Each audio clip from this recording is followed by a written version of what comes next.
What's going on, everybody? Welcome, Arvanauts, to a Tuesday stream. It is March 3rd, 2020, 12:30 p.m. Eastern, and I hope everyone is doing well and looking forward to an awesome gamebook illustration stream with Middle-earth Quest Mines of Moria. I actually think I called it Tolkien Quest by accident, and it's actually Mines of Moria, but whatever. Yeah, everyone gets the idea. It's Moria, it's dwarves, it's Moria, it's all good. And you were all here with me as this stream is going to be with me, and of course, my partner in crime on these streams, live illustrated this game book by the incomparable TariToons. But before I introduce you to her, and before I talk a little bit about what we're doing today, just a couple of reminders about ways to support the stream. If you haven't done so already, please make sure to follow the channel. Please make sure to check out the YouTube channel with the !ArvTube. Twitter is !ArvTweets. Make sure to do that so you can retweet this stream. That would be lovely. !ArvCord will allow you to hang out with the Arvanauts in between streams, and that is always appreciated. !ArvCord for that, and you can find all of that on my website for this, which is arvaneleron.com. I'll have the stream minimized. I'll listen along. Awesome, Brahms. Well, I'm happy to have you here listening then, sir. Good to have you here. And then we've got on the financial side of things, !Arv Shop will allow you to get merchandise here. And that merchandise at the moment includes both Infinity and Beyond material, the group that is currently playing Curse of Strahd, and of course Adventures of Middle-earth, which is illustrated again by TariToons. So you can get some awesome swag for that at !Arv Shop. That helps to support the stream.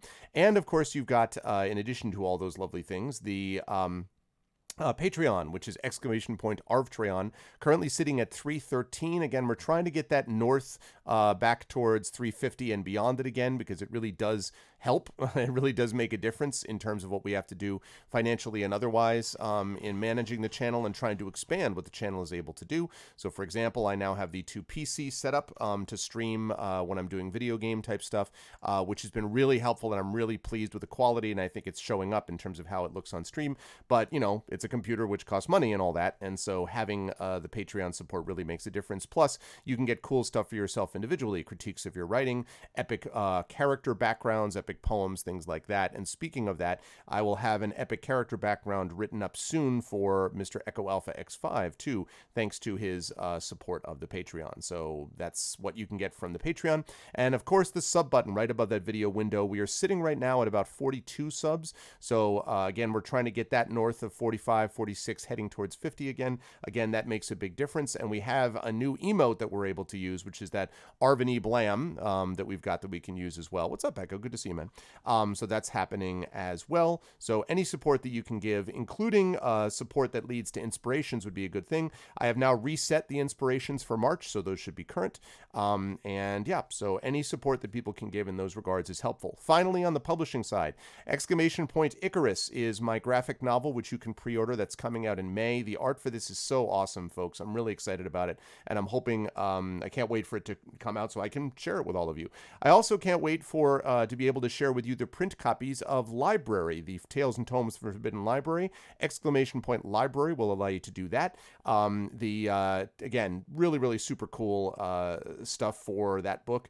It's already available on drivethrurpg.com, which is the PDF version of it, but we've also got other stuff, including the print version of it, which is going to be coming soon. It is now off to the printers, and so that should be coming back from them in a couple of weeks. I don't know if anything relating to the coronavirus is going to delay that at all, but hopefully not.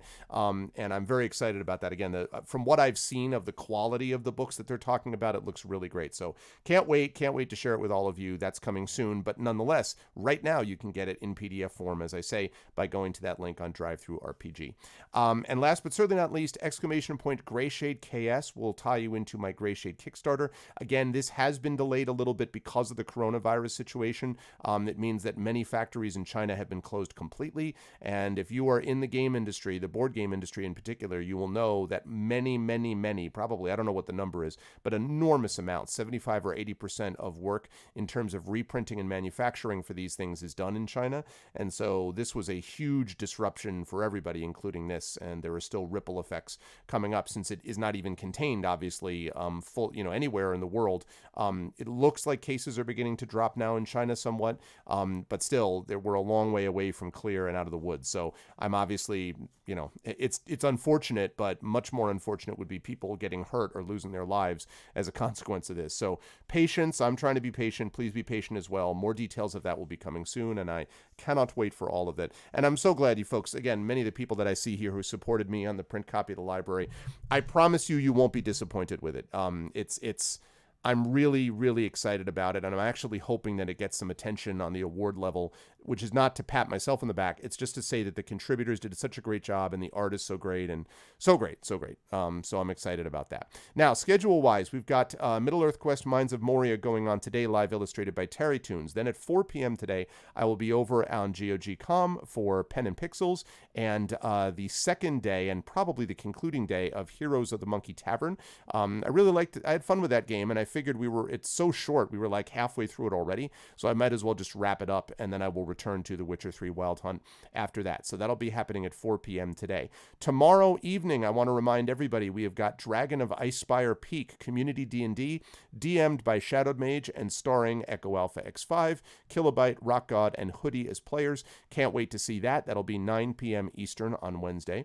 And then on Friday night, we have got more Operencia, The Stolen Sun. Now, I also want to mention, I don't have anything set on this yet, so I can't confirm final details, but I do want to say that I am now in contact with the developers of Operencia, The Stolen Sun, and we are working to set up an interview with them, a chat, basically a discussion with them. So I don't know whether that'll be set up in time for Friday evening, but soon, one of my Operencia streams, you'll have a chance to actually speak to the developers directly. So that's really cool. We had Zen Studios in my channel stream yesterday, my bonus stream yesterday, so I'm very happy about that. I'm enjoying that game more and more the more that I'm playing it, and so so I can't wait to hopefully share that with you as well. So that will be happening. And then on Saturday, we have got the mini marathon session of The Legend of Zelda Wind Waker HD. So that's what we've got going on coming up on schedule times. But now the time has come for us to introduce the amazing and incredible artist known as TariToons. And so I have unmuted myself, unmuted her, and now I head over to right there where you can see that she is already hard at work. Hi, Terry. How are you? Hello. Did you like my new intro? Wow. that was pretty sick, I must say. So who made that? That is Kilobyte, who did the video work, and it was Chrono Wolf did the music, and the person who did the clips for it was Echo Alpha X5. So those were the three, luminaries responsible. Well, if any of you guys is in chat right now, you did very, very good. Echo is, as you can see, he fired up the ARV intro that shows all the sort of videos and so forth. But yes, hey, what's up, Coven Guy? Good to see you. Yeah, so good to see everyone here. And Terry, it is very good to see you. And we were talking just a little bit about this. So before we get started on the book, so I need to know, TariToons is so.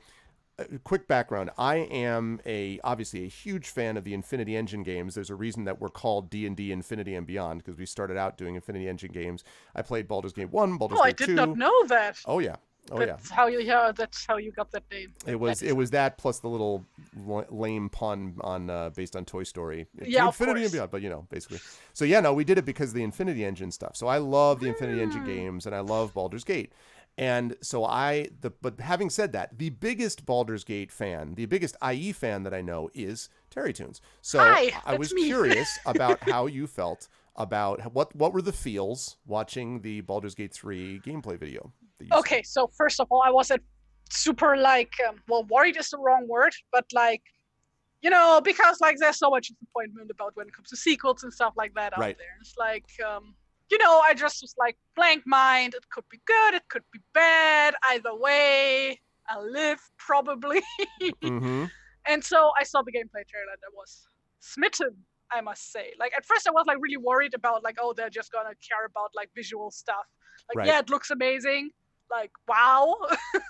But we all know, everybody who played Baldur's Gate anyway and still loves it to they knows that that game doesn't look great, but it's still so much fun to play. Mm-hmm. And also so yeah, everything I've seen in the trailer so far, absolutely hooked me, though. Like, the main thing, which I got from a different video, I think, yeah, that was from, who was it? OGN, I think, did a video where they mentioned that some or one or more of the people who worked at Telltale are involved with this dialogue writing and staging in the game. And that's when all my worries about like the writing and staging of the dialogues were like completely thrown out of the window, because I love the Telltale stuff. Okay. And I've been hoping and begging that like something like this would happen to the RPG genre soon. So I'm hopeful. I'm very, very hopeful. So you were okay. So you're a big fan. But you now, and to be clear, you really liked the Divinity Original Sin stuff and Larian stuff, or not? Like else? DOS 1 was okay. Mm-hmm. Like the gameplay was good, but like the writing just like right. It felt like kind of a technical experiment. Like a tech demo would be too harsh, but you could like tell they were like mainly concerned with the gameplay. I agree. And yeah. Writing was an afterthought. And with DOS 2, like I thought the writing was good in places, but not in all places. Like my main, what do you call the gripe with the writing in DOS 2 is the romances. Like I know a lot of people who work as writers on RPG games loathe writing romances in these games. And that's perfectly fair. And it's fine if you don't want to put romances in your game, but don't do it like they did it in DOS 2, where it's just so tacked on. And it's like, press X to copulate, you know? It's like that's what that felt it's like Kylo Ren end of Rise of Skywalker kiss bad, right? Like it's sort of in that thanks area. For the spoiler, I haven't seen that movie. What? Oh, okay. Listen, I'm sorry, but you know, that movie's been out for 4. Well, okay. I will not say anything. You'll just have to find out more for yourself. I mean, shippers. You know, shippers are. Yeah. You know that the shippers were going to get heard at some point. Yeah. So okay, see that's interesting, because I felt, I've talked about this before, and I promise we're gonna play, guys. Don't worry. But I felt that I've always been a little lukewarm about Larian stuff, and my concern was that I felt like what I was watching was Divinity Original Sin 3. Like, and I know for a fact that they were working on DOS 3 when this thing kind of almost not fell in their lap, but when they really negotiated this deal. And they obviously folded a lot of that development, right down to the way the fonts look and so forth, into the development of BG3. So I worried a little bit about that, because it just doesn't, you know, like it felt like something along the lines of like the Pathfinder Kingmaker type games felt more consistent with the Infinity Engine games and so forth than this did. And that was my worry, was that, you know, the writing, I agree with you, the writing is very erratic on their stuff, but so I'm concerned about that, because I really was hoping, and I know this was a pre-alpha and whatever, and there are things that can change, but I really hope they work on making the sort of tone and feel of it more Baldur's Gate and less Divinity. Not that I have anything against those, just because they're their own thing. And also, I think for Larian, by the way, I think it's important that Larian can show the range of not just doing the exact same kind of game over and over again. Like, I'd like to see them try something a little different. So that was my only concern.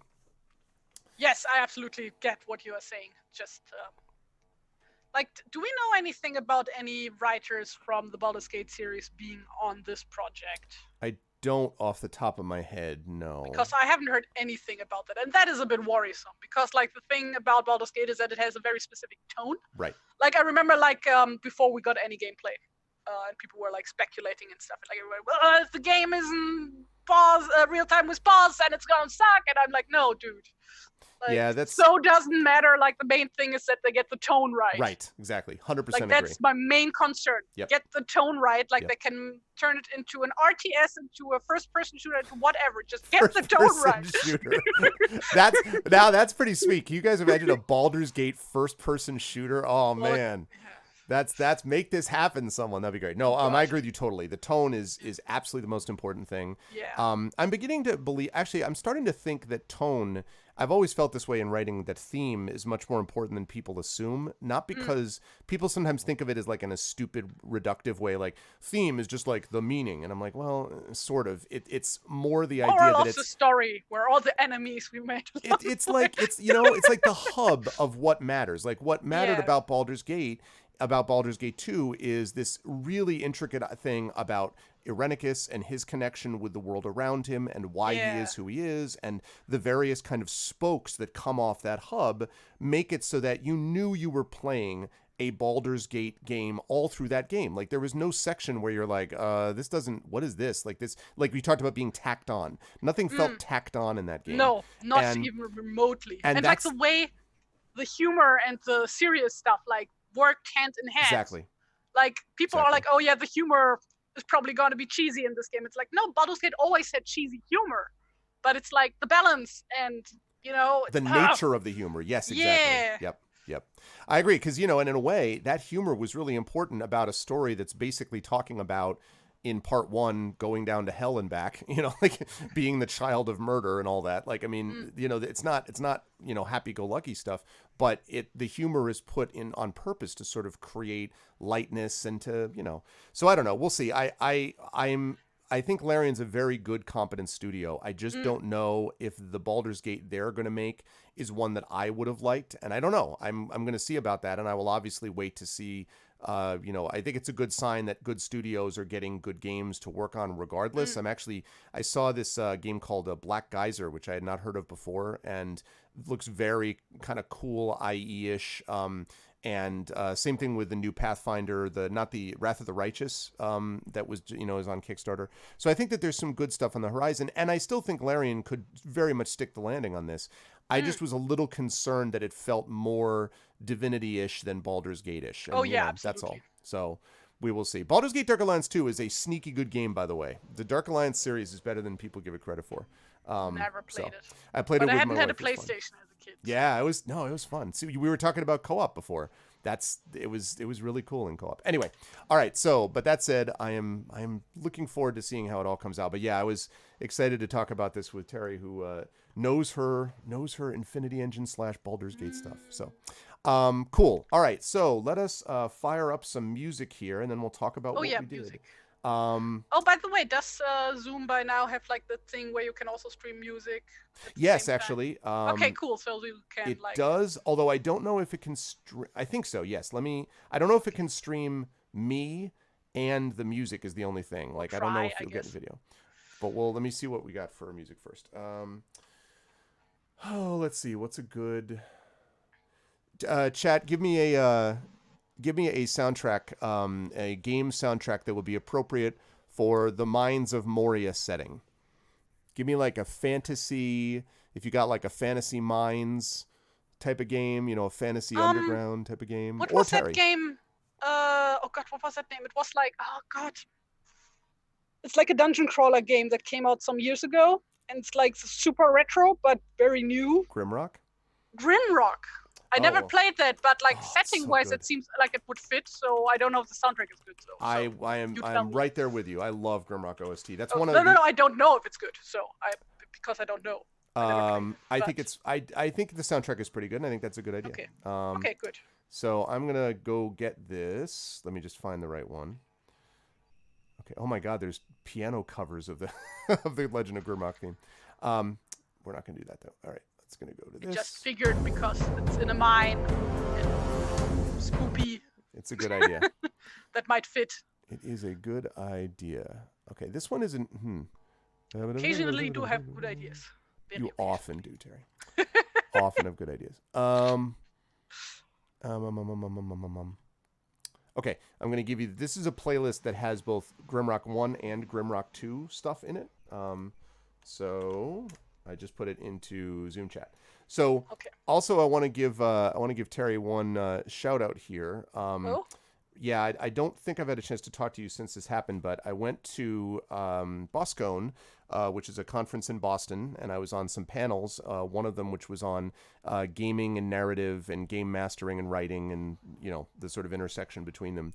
So there was a question that the moderator asked about whether stuff has happened in our campaigns that sort of spills out into real life effects and impacts and like connects with them. And so I brought up the situation with Ida's illness, Inga's mother's illness, and your real life circumstances with that, and my real life circumstances with that, and my sort of concern about not wanting to hurt a friend and wanting to make sure that all the and so I brought up the fact how wonderfully you did in that gameplay, and so I talked about all that and about the kind of connections with it, and then the next person on the panel was like, well, I don't really know what I have to say now. Like, I mean, okay.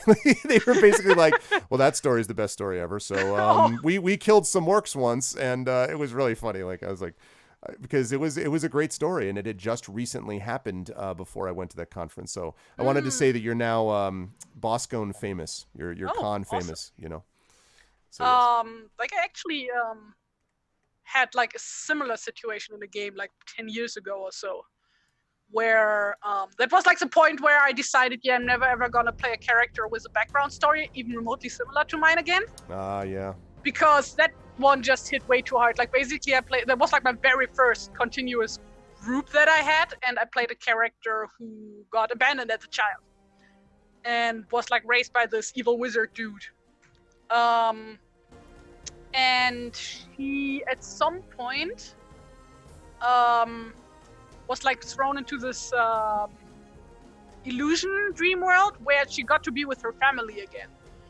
And I was just like, I don't know how to play this. My brain is tilting right now.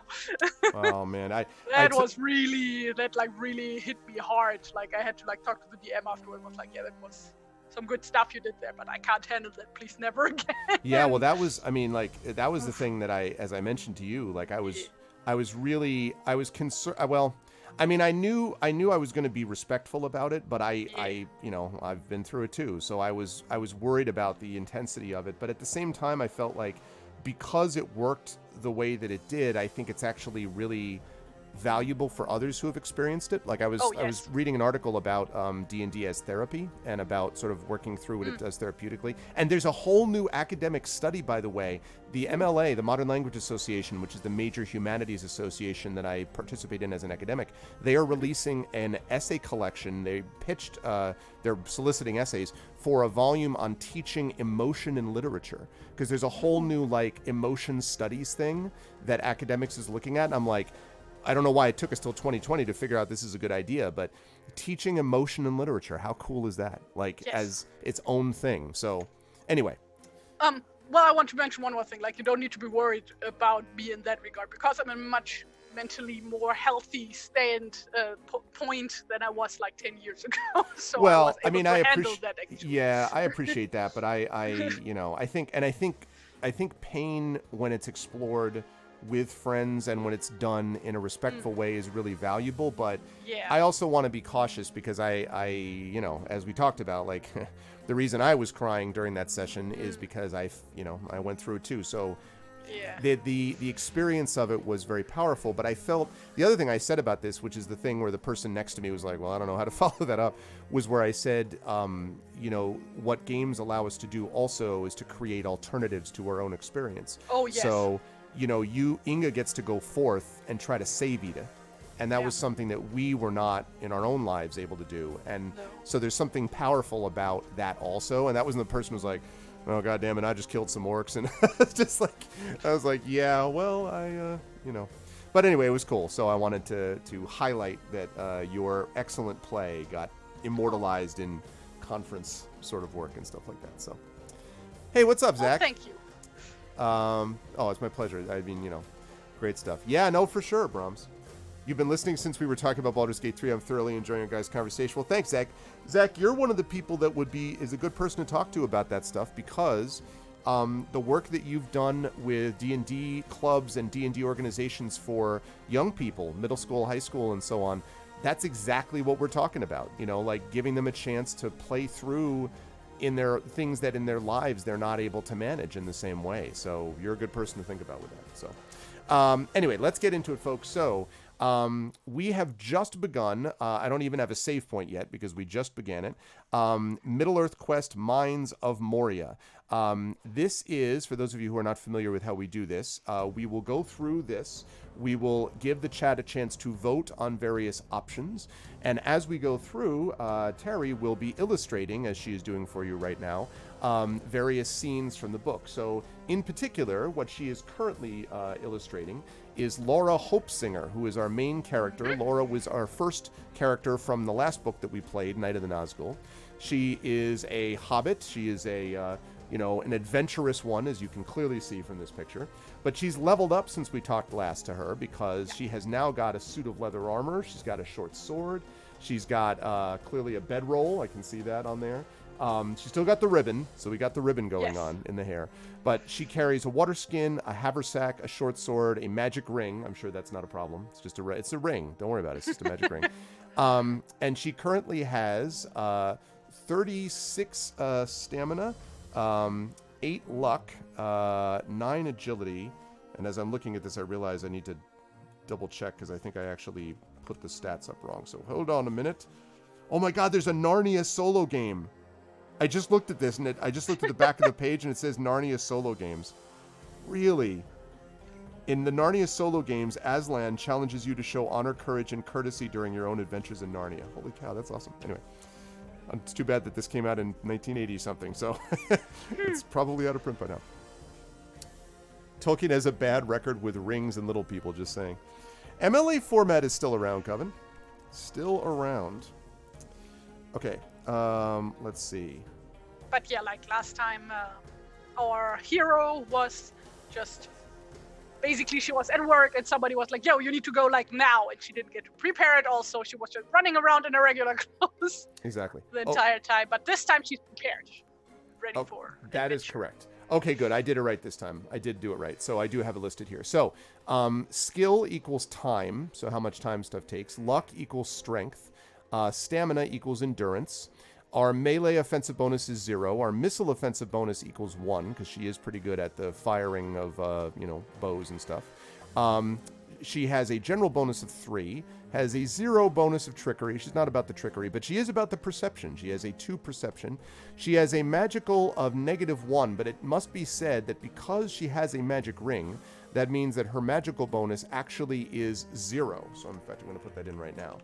Because of this magic ring. She has a running bonus of 1, which I'm sure that's going to be useful, and a defensive bonus of 1.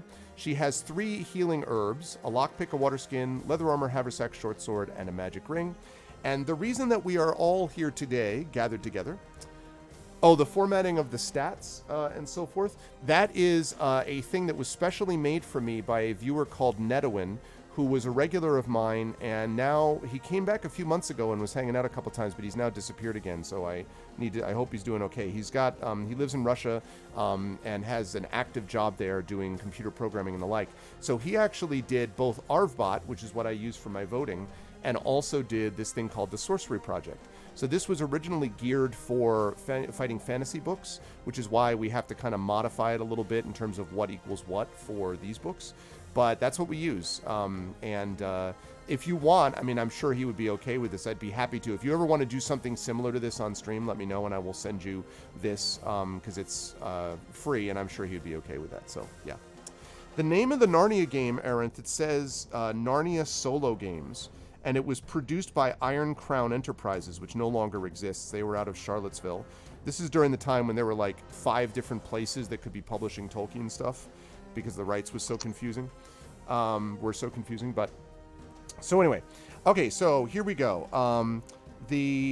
So the prologue is as follows. I'm not going to read the whole thing because I already did that, but essentially we are working for Bror, son of Bram, son of Bror, and specifically we are looking at those characters. So Bror basically says that the old Bror's family was deprived of their rightful inheritance by dishonest cousins, who wanted not only their share of the family wealth, but ours too.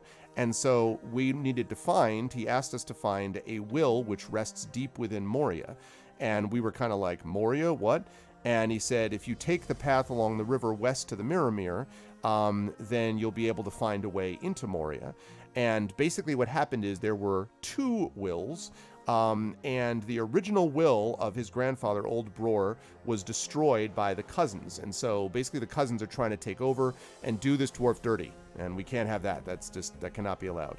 And so instead, we agreed that we're going to do this. And so we have a companion with us who is the nephew of Bror, young Bane, into Moria. Young Bane wears a mask and speaks like this. No, I'm just kidding. It's not different Bane. Very, very different Bane. But he will be joining us on our trip into Moria. And we will get a chance to get any treasure and resources and gold and stuff like that we find within Moria.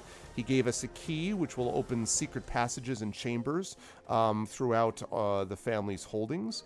There may be traps inside there, but otherwise this is what we're going to do. And so as we get ready to go here, let's see, we've got this map. Oh, and I didn't talk about that map. I think I have this map here. Let me see if I can find it while Tari's working on this. Oh, those are the names of the books. Return to Deathwater, Leap of the Lion. That's super cool. Yeah, I actually teach The Lion, the Witch, and the Wardrobe in my fantasy fiction class, Coven. Yeah, I agree. Like, all of the books are good in their own way, but the later ones are not as... They get a little bit more... The more preachy they get, the worse they get, honestly. It was a concern that Tolkien had with him from the very beginning, actually. Okay, map. Let's see. I think I have this... What? I mean, name is already in use. I don't suppose you also teach any Michael Ende books, do you? I'm not familiar. Never-ending Story? Oh. No. I do Aw. not. The reason I teach Lion, the Witch, and the Wardrobe is because I teach at the second largest private Catholic university in the United States. And so many of them have already read it when they were younger. And so it's very valuable because of the various aspects of it and so forth. So that is why. The lion is Jesus! Yes. Yes, he is. Yes, he is. Never actually read it, I still know that. It's well done, but Just I not do that not popular around here. Like when people like get kids books, like that's not really the first book they give them. It's like yeah, usually it's like Michael Ende or Astrid Lindgren or I can see that. Or Tolkien or I don't know, Cornelia Funke. I can see that. But that's different. Definitely different in the UK, for example, and places like that. Do I teach Golden Compass? I do not. The only I like Philip Pullman stuff is good stuff, but it's too. I try to teach shorter books because the shorter books allow me to get through a few more of them because it really is kind of an introductory class to fantasy fiction, and also Lion, the Witch, and the Wardrobe had it was more important in the development of fantasy than some of them were, and so including like Golden Compass. So, but if I were teaching a kind of like current fantasy of the last 20 years or whatever, then that would be something I might consider. Okay, I need to download this map because if I don't download this map, none of you are going to know what's going on. So bear with me for just a moment. Did you actually ever read any Astrid Lindgren books? I think no, not really. Your daughter might enjoy Ronja Roberts' daughter. Really? Yeah, that one is really good. I'm always looking for books to girls. teach her. Yeah, I mean to read to her. I will do that. She's a huge. She loves Terry Pratchett, Yes. and other books of that sort. And she loved Watership Down when I read that to her. We're reading Fellowship of the Ring, as I mentioned. So, just like when it comes to Astrid Lindgren's fantasy books, like they are not your classic fantasy, quote unquote. Like they don't have a lot of the tropes that a lot of these books have. Like there are no elves or trolls or whatever. It's all very much its own thing. Okay. What? That's very cool. No, I'm always actually on the lookout, so I will look that in. I do not know that, Miranda, because I myself am not Catholic. So, unfortunately, I do not have any idea what the canonical name of the penitent thief is. I don't know. The what thing? The penitent thief. Unless you're talking about you're not talking about the thief that was released instead of Jesus, are you? Because the thief released instead of Jesus was Barabbas. But I don't know. Dismas I'm not familiar with. I'm not Catholic myself, so I don't. That is beyond my knowledge, I'm afraid. I do not know. No, the idea is Catholicism suggests that, remember that you've got the Father, the Son, the Holy Ghost are part of the Holy Trinity coven, so that the idea is that all three of them are partially tripartite. They are one, but also in three, because technically God is everything, and so these are all aspects of God, as the Catholics understand it. So Jesus then, although he is, quote, the Son of God, is also a part of God, and very clearly Aslan is intended to be Jesus. We know this also because it says that he is the son of the Emperor beyond the sea, and the Emperor beyond the sea is most definitely supposed to be God. So, but that's not specifically a Catholic thing. That's a general Christian. Yeah, general Christian thing. That's right, general Christian thing. Oh, the two thieves. Oh, okay. Yeah, no, I know the one I know the one you're referring to, but I have no idea what the name is. I don't have any idea. I am not aware. Also, I'm really not finding this thing that I wanted to find, which is this map. Okay, well, let me fire up my thing here. I will need to scan this for next time. I did not realize that we had this map. But, so, this is, we've got this map, this parchment that's on the back. And, in fact, let me switch over for just a moment and... Okay, let me show this full screen. So, we've got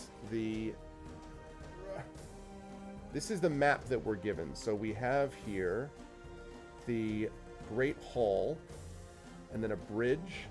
Then there is a passageway that leads through to a secret rune key door, which is right there somewhere, and the Chamber of Records. And we're trying to find the Chamber of Records, and this is west. Oh god, this is another one of those maps where they put... Okay, what is this obsession with not having north be up? This is not... Okay, that's west, all right? Like, west is to the left, thank you. Like, east is right, west is left, north is up, south is down. This is not hard, people. Anyway, and that's to the Chamber of Records. And we're trying to get to the Chamber of Records because that's where we're going to find this will. So, that's the deal. Okay, so with all that said, here we go. Okay, and these are the things that we took. Right, and we chose what items we were going to bring with us. Okay, blah, blah, blah, good.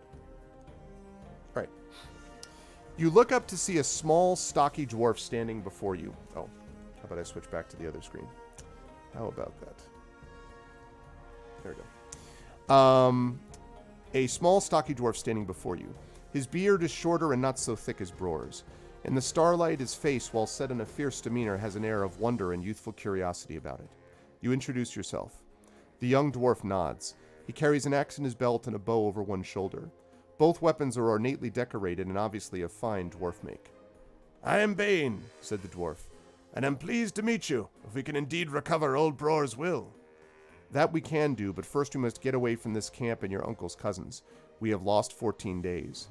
After sleeping near the banks of the Celebrant, you set out together the next morning for the east gate of Moria. It is mid-autumn and the weather is cool but sunny. A day of travel along the grassy, serpentine, elven path south of the swift-running Celebrant brings you and the dwarf to a bridge.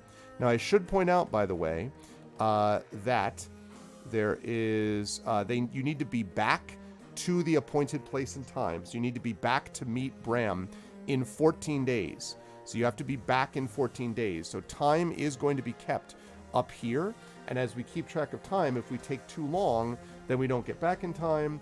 Then Bror doesn't get his stuff back, and everyone is sad. So that's why we need to make sure this happens. What's up, Dragon Spear? Okay. George Ledoux, Jay. It's Ledous is the other one you're talking about. Oh, for sure, Dragon, yeah. And Dragon is actually is a good person to talk to about this because of his own background. So he's someone who can talk a little bit more about that. But yes, exactly. It's not everyone buys into the idea of Trinity. In fact, I myself am a Unitarian Universalist, and the Unitarian part of it originally came from the idea that there was no Trinity, that the Unitarian there was just one unitary God, and then Universalism had something to do with the sort of consciousness of the universe, and then over time, it's a very liberal religion, and enjoyed by such people as Benjamin Franklin, Thomas Jefferson, many others. Ralph Waldo Emerson would have been in this camp, and it's very socially active. And I grew up actually in a Unitarian Universalist church, and I was the advisor for a youth group that was in that church. My daughter was dedicated in it, so it's about as far left as you can get and still theoretically be a church. Like if you get farther out, then it's just kind of like people sit around and talk about stuff, which is cool too. But it is there's really not much left that's farther left of that and still is, quote, organized, I guess is what I would say. So. Wait, what is that church called again? Because I've never heard of that. Unitarian Universalism. Okay, that's like an American thing specifically? Or? Yeah, I mean, it's been around, yes, it's been around. The two branches of it have been around for probably 150 years, but the combined group of them came together, I think, in the 1960s. So as a combined group, Unitarian Universalism, it's only about 50 years probably or so old and stuff. So, but I actually got a lot out of it, and I learned a great deal about religions in general. And there was a time where, when I was getting really badly bullied in high school, where, not hyperbolically, I mentioned that the two of the things that saved my life at that time were D&D, and the other thing that did was kind of this youth group, because the people were incredibly friendly and warm and caring, and it was just a very, very nurturing experience at a time when I didn't have a lot of that. So, yeah. And I just went back, actually, for a service this past Sunday with my daughter, because she had been asking about what religion are we, and, she was curious. And so we went back to kind of ask some questions, and that was really powerful for me, because I got to go back to this thing that had this really profound effect on me growing up. So anyway, that is the deal with that. Where was I? Bane, blah, blah, blah. Yes. So, dwarf to a bridge. Okay, yes. So, across the blue water stretches an elegant flower-draped rope bridge. On the far bank of the river, the grass is lush and verdant, and brightly colored flowering vines and grape tendrils wrap themselves around trees like decorations. A bird hidden somewhere in the branches of a malorn sings a sprightly melody. The work of elves, you comment, admiring the craftsmanship of the bridge. Bane says nothing. Whatever, elven's craftsmanship. Adjusting your haversack, you march on. When you notice that the dwarf is no longer nearby, you turn. There stands Bane, poised in thoughtful silence at the first rung of the rope bridge. Bane, hold! Our path does not lie that way. Beyond is the realm of the Golden Lady, and from what I have heard, she does not suffer trespassers lightly. Please, let us continue this way. You motion for the dwarf to follow. Bane folds his arms, glaring at the bridge as though it offered some great challenge. I believe we can travel to Dimrill Dale faster if we pass unnoticed by way of the girding of Lorien, he says flatly. If my uncle's cousins or their agents know of our mission, they will try to get to Khazad-dûm before us. We may prevent that by taking a path on the other side of the celebrant. Dwarf, have you been taken by some madness? We would both be full of elf arrows before a day's travel was out. We cannot go that way. Bror would be most upset. You continue reasoning with the dwarf, but he has already taken the first tentative steps to cross the bridge. He will not be stopped. Thinking that your sponsor might withhold the promised reward if you return alone, you are forced to follow Bane. Once on the far bank of the celebrant, you argue vehemently with him, but he seems undeterred. Now, here is where we get a chance to pick a number. So, what I would like, chat, is I would like someone to be willing to be the random dice roller for today. All you need to do is be willing to roll 2 6-sided dice. If you have 6-sided dice, just physical ones at home, you can use those. You're bound by the honor system. If you want to use just an online dice roller, which they have at Wizards of the Coast webpage or many others, that's fine too. But I need one of you to be willing to do this. So just think of that part with, what do you call it, during the Fellowship of the Ring film, where Elrond is telling them about dropping the ring in Moria, and then in Mordor, and then he says, one of you must do this. And they all just kind of look at each other for a while. That's what I'm talking about. So, who is willing to stand as the random number generator for today, for your team? Who's it going to be? Who's it going to be? Who's it going to be? Who we got? Who we got? Who we got? Bound by honor. That's right, Jay. I don't think I could handle the responsibility. What? You could handle the responsibility. No one's going to blame you for rolling poorly if that happens much. Well, I'm gonna, but... Yeah, Terry will, but... Terry's just the artist. You can ignore her, all right? Like, yeah. Jay is generally it's as wise to just ignore me. Jay might, or a T-Bank. Jay, listen, Jay, if you're up for it, man. Are you up for it? We're going to do this? We're going to do this thing? I'm semi-lurking. No, that's fine, Marina. That's okay. Jay, are you up for it or what? Or is that by T-Bank a maybe? What we got here? All right, Jay Rab with the shore. Okay, Jay, no pressure. No pressure. So what I would like you to do, please, is to roll 2 6-sided dice and let me know what you come up with. We're going to be adding our perception bonus to this, which is 2. Oh, you were getting in line to join the blame queue. I see. Okay, good. So T-Bank will be first and foremost if you fail the rolls, Jay, just so you know. T-Bank will be your designated hater.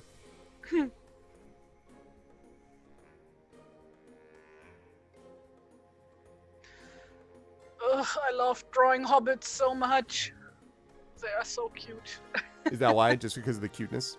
Yes, they are small and round. Okay, we got a 7 plus 2 means 9. Now, I will tell you that it says if 9 to 12. So that was we needed to get. We just had enough to get that. So, through persuasive speech, you finally managed to lure Bane to the bridge and cross the celebrant to the south bank. We leave at sunrise. The rush of the river is a child's sleep song, and you are soon dreaming of distant lands and strange peoples. In the morning, you eat a light breakfast and set out for the Dimrill Dale with your now quiet companion. Hell yeah, we convinced the dwarf to not be dumb. Sounds like a plan. It's not easy to do. Okay. Walking the 35 leagues to the Dimrill Dale proves to be a silent and safe journey of many days. You come to think of the songs of birds and the chatter of squirrels as welcome companionship, for Bane says nothing but bah and faster. His mood has been slow to change since Lorien. By your reckoning, you will have 2 days inside Moria to discover the whereabouts of the will, if it still exists. That, in addition to the 12 days journeying there and back, will constitute the 14 days allowed by Bror. Jesus, really? That's all? Just find something in 2 days inside Moria. You know, like the largest cavernous underground mine of all time. Great. This morning, the massive peak of the Silvertine juts heavenward, now seemingly just ahead of you. The dwarf increases his pace as if under an enchantment. Then the climb turns steep as you leave behind the birches and fir trees of the forest and enter the rugged, rocky foothills of the eastern Misty Mountains. The ancient stone dwarf road beside the narrowing river leads into the highlands. The Mirromere must be close at hand. That's 48 hours if you're searching non-stop, yeah, I guess, but... Note on your character record that the time is now 0 minutes of day 7. Okay, so we are now 7 days in. Time in days. All right, there we go. So we're now 7 days in. And it says that our number of meals have been reduced by 6.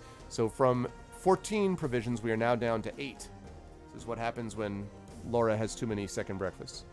Okay, page 291. Nearing the source of the Silver Lode and the falls, you pause with Bane to survey the impressive scene before you. Here is the impressive scene, folks. You can see the door, sort of like standing above as we prepare to enter. Most impressive, right, Zach?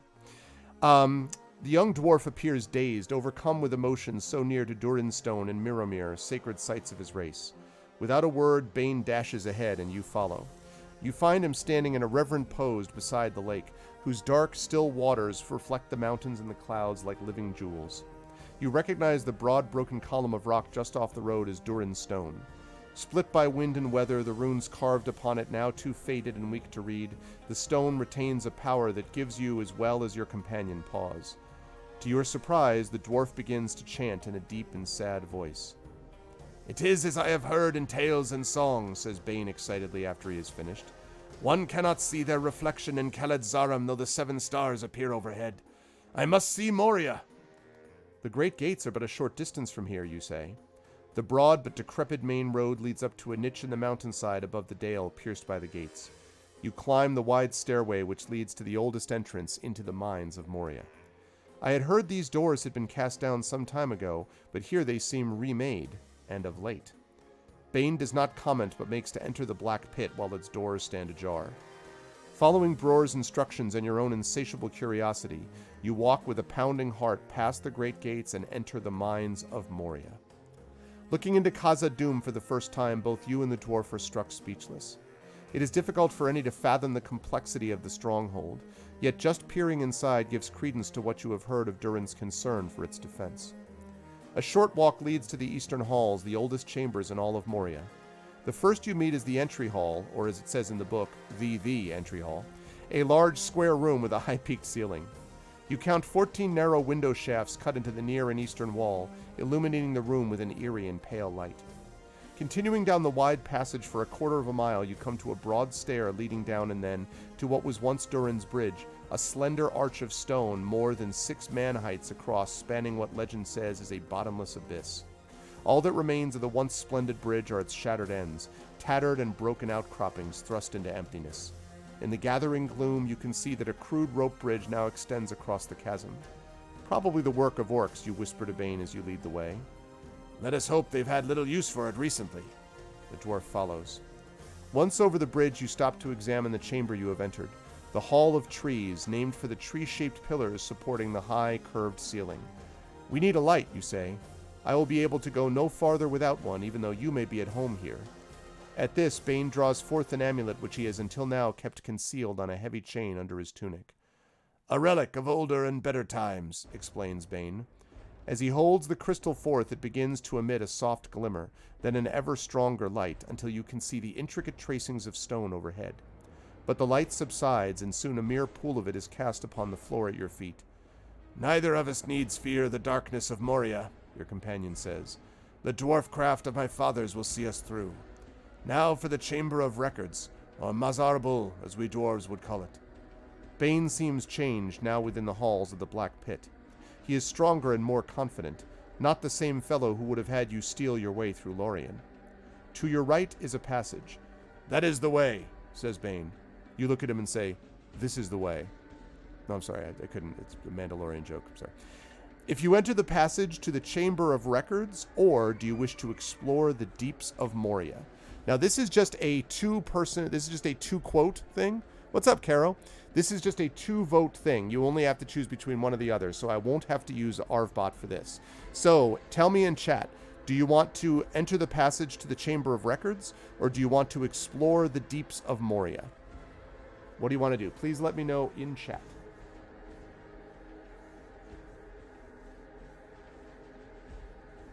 Records. Wow. Records.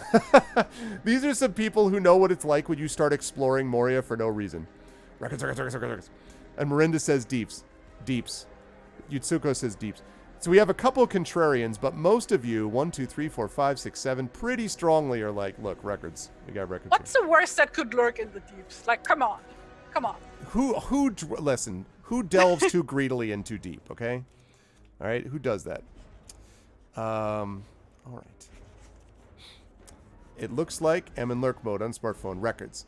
Okay, it looks like records does win this vote fairly clearly over the people who want to do the deeps. Okay, so we get our first thing here. So 240, and that means 250 minutes. So actually, 250 minutes means we're talking about that's 4 hours. 4 hours, 10 minutes. So,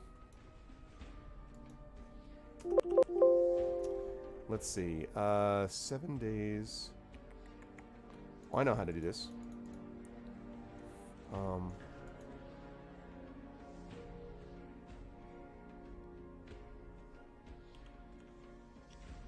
I think I'm done with this one. Like, I could color this, but then that would be the only drawing for the stream because this one is much more complicated than the last one.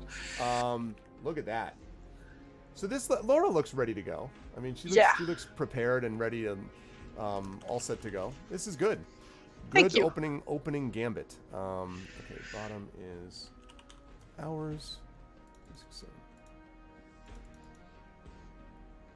7. I mean, bottom is days rather. Bottom is days, top is hours.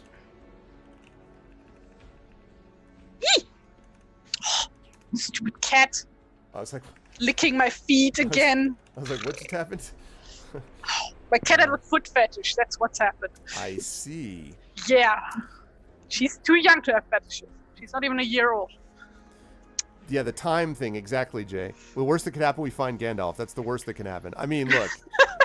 Yeah, exactly. We're exactly, as Rudnell says, we find the Balrog first, but there's no Gandalf. Yeah, it is really awesome, Artzak. I agree. Okay. Passing under a high arch, Bane trails you down this wide corridor. Actually, this is good because I can go 4 hours and 10 minutes on the 7th day. Passing under a wide arch, Bane trails you down this wide corridor. Shortly, you approach a low door to the left, standing partly open. The dwarf motions for you to enter. Within the narrow corridor, you turn right and reach the bottom of a flight of stairs and begin to ascend. Bane. Yes, what is it? Comes his voice, whispering. With the Balrog of Moria slain, and Mordor's dark lord cast down, his host scattered, why have the dwarves of Durin's line not come to reclaim these halls? We have suffered grievous losses in wars now past, explains your companion. Dane Ironfoot was lost with many warriors while defending Erebor against an Easterling assault. Even the great Inga could not resist it. No, just before him, Thorin Oakenshield and the better part of our tribe perished at the Battle of Five Armies. Our new king, Thorin Stonehelm, deems that the time is not yet ripe for our ascendance, but we will have our due when our numbers are stronger. Once restored, the dwarf mansion will never again be abandoned. Durin, the last king, will sit on Moria's throne. Yeah, I'm sure that'll work out. You and Bane have now climbed a flight of 50 or more stairs. From Bror's instructions, you discern that the passage to his family hall should be nearby. Bane passes you with his light crystal before him. Here it is, he says stiffly, but this indeed bodes ill for us. What is the matter, you ask, though as you approach in the darkness you can see for yourself. The door which leads into the tunnels and chambers of Bror's family, a door that was to have been concealed in secret, stands ajar. Others came before us, you say. Aye, that is the truth of it, says Bane. And whether they be orcs or dwarves of our rival band, I cannot guess. Okay, second choice of the day. Do you want to continue up the secret passage to the Chamber of Records, or do you want to pass through the door leading to Bror's family halls? So basically, do you want to keep going straight up the secret passage to the Chamber of Records, or do you want to pass through the door leading to Bror's family halls? Which is basically the door that's currently ajar. You tell me in chat. How can it be a door if it's also a jar? Ta-ta! Excellent point. Aha. Aha! Sometimes I'm funny. So what say you, chat? Do we go into up the secret passage, keep going up to the Chamber of Records, or do you basically go through the doors into Bror's family halls? Do you think we'll be able to come back? That's a good question. I do not have an answer. So, secret passage. So, records.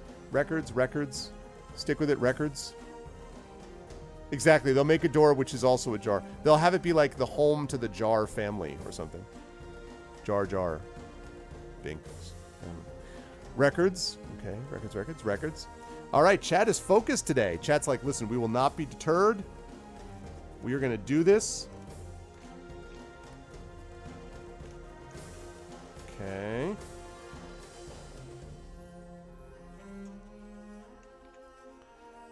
It's the family hall of the guy who hired us. But we're supposed to go first to the Chamber of Records to try to find the will of this guy, the actual will, so that his cousins can't take his family holdings. But we just walked past this door, which was supposed to be a secret door, a door that was concealed, and see that it's open. That's the one that leads to the family halls. But if we're going to keep on the same path we were doing, we would just keep going forward, which is what it sounds like chat wants to do, and go up the passage that we're in right now. So, all right, last call. Let's do records for now. All right. Okay, so 120 minutes pass. So we're up to 130 minutes, which means 2 more hours. So we're now at 6 hours and 10 minutes. Okay. You and Bane walk for almost a mile up a twisting passageway, climbing 6 more sets of stairs.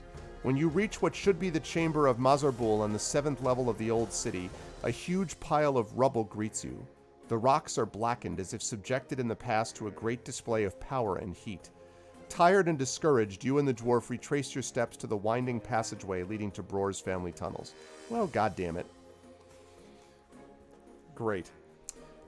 Bane speaks in a wary whisper. So as not to alert any who would be waiting beyond, I must put away the light. Stay close. You and Bane step through and shut the door behind you. They actually talk about, Mirinda, about air holes that are tunneled by the dwarves up to the surface and using other natural chimneys, basically, that lead out to be able to do that. Yeah, Balrog farts keep the air moving. Exactly. Exactly right. You and well, at Bane... least I don't have to worry about heating then. Exactly. That gives a whole new meaning to this is a foe beyond any of you. This is a fart beyond any of you. You and Bane stand in a narrow passage leading into a large natural cave which lies to the southeast. It is wide with a ceiling that looms far above. There is also a faint but constant glow that your eyes slowly adjust to. It is not the light of the sun filtering down through deep cloven shafts, so you wonder at it, particularly the yellow color. A feeling of great, heavy space overtakes you as you move to the center of the cave. Looking over your shoulder, expecting to find some huge cave creature poised to attack, you meet only the intense gaze of the dwarf. He is a dim figure in the unearthly radiance, but ready to meet any challenge, and that is good. The floor of the cave is smooth, and the dust has been disturbed before you. Looking about, you realize that the light emanates from strange mosses growing on the cavern's walls. There is an odor in the air now, something unwholesome, but you do not recognize it. Then you notice a rift of blackness to the southeast. From your map, you would guess that this would be the entrance to the passageway you seek. You motion, and Bane stays close behind. Okay, and I just realized I have to remind myself about something. Okay, good. You're driving down the road, listening to stream, using speech to text and chat, and eating a bowl of yogurt. I mean, I think all of that's fine until we got to bowl of yogurt. At that point, it gets a little... If you add yogurt to speech, you know, that would be a whole different yogurt matter. And drive, kids. Exactly. Bane begins his climb while you look back down the tunnel for approaching torches. Follow me now, calls down Bane, who is already... Wait a minute. I think that's wrong. I think I made the wrong thing. Sorry. I think I made the wrong... Okay, yeah, I did do the wrong thing. 1 second. Okay, yeah. My bad. Sorry about that. Okay. And actually, I should put down save point 409, because I haven't given us a save point yet. Okay. And let's save as this, but it is March 3rd. There we go. Okay. If you say om nom nom, we know what happened. Exactly. Okay. You hear a sharp, sudden noise. The dwarf did not make it. Stopping still as stone, you listen, but no other sound follows. Bane begins to edge towards the dark crack ahead, and you too move to gain the wall. You and the dwarf stand motionless against the side of the cave, feeling the dampness of the stone and peering into the blackness. A darker shape moves slightly, and you realize that an orc is standing in the passageway. He moves to the side, and you can see him more clearly. Pick a number and add your trickery bonus. Well, our trickery is 0, so this is going to be all on our good friend J-Reb. It's all up to you, Jay. Pick a number, please. Roll those 2 6-sided dice.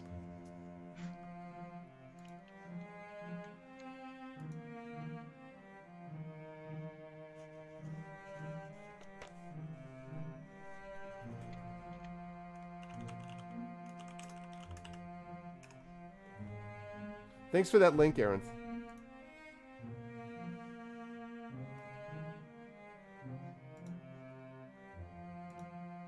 Okay. You may have to burn the dice if they fail us. True facts. 9. They did not fail us. All right. The orc seems to be listening and looking down the passage away from you. He is short for an orc, not more than 4.5 feet tall, but seems nearly as wide. His long, thick arms swing from massive shoulders and almost touch the floor. He holds a curved sword, but you cannot see his face. Curved sword. There is some sort of emblem on the front of his leather armor, but the light is not bright enough for you to make out the details. All right, chat. Should we wait and observe the orc or attack the orc? So he's looking away from us. Do we wait and observe or do we attack? Tell me in chat. What do we do? Wait and observe or attack? Observe, T-Bag says. Harudnil says observe. Jay says observe. Caro says observe. Observe, observe, observe, observe. Echo says attack. Attack. But what if it's attack? Oh, I just made that up. Okay, 4 observes, 1 attack. I'm going to do last call on this. Now's a chance to get in your votes. 4 observes, 1 attack. This orc.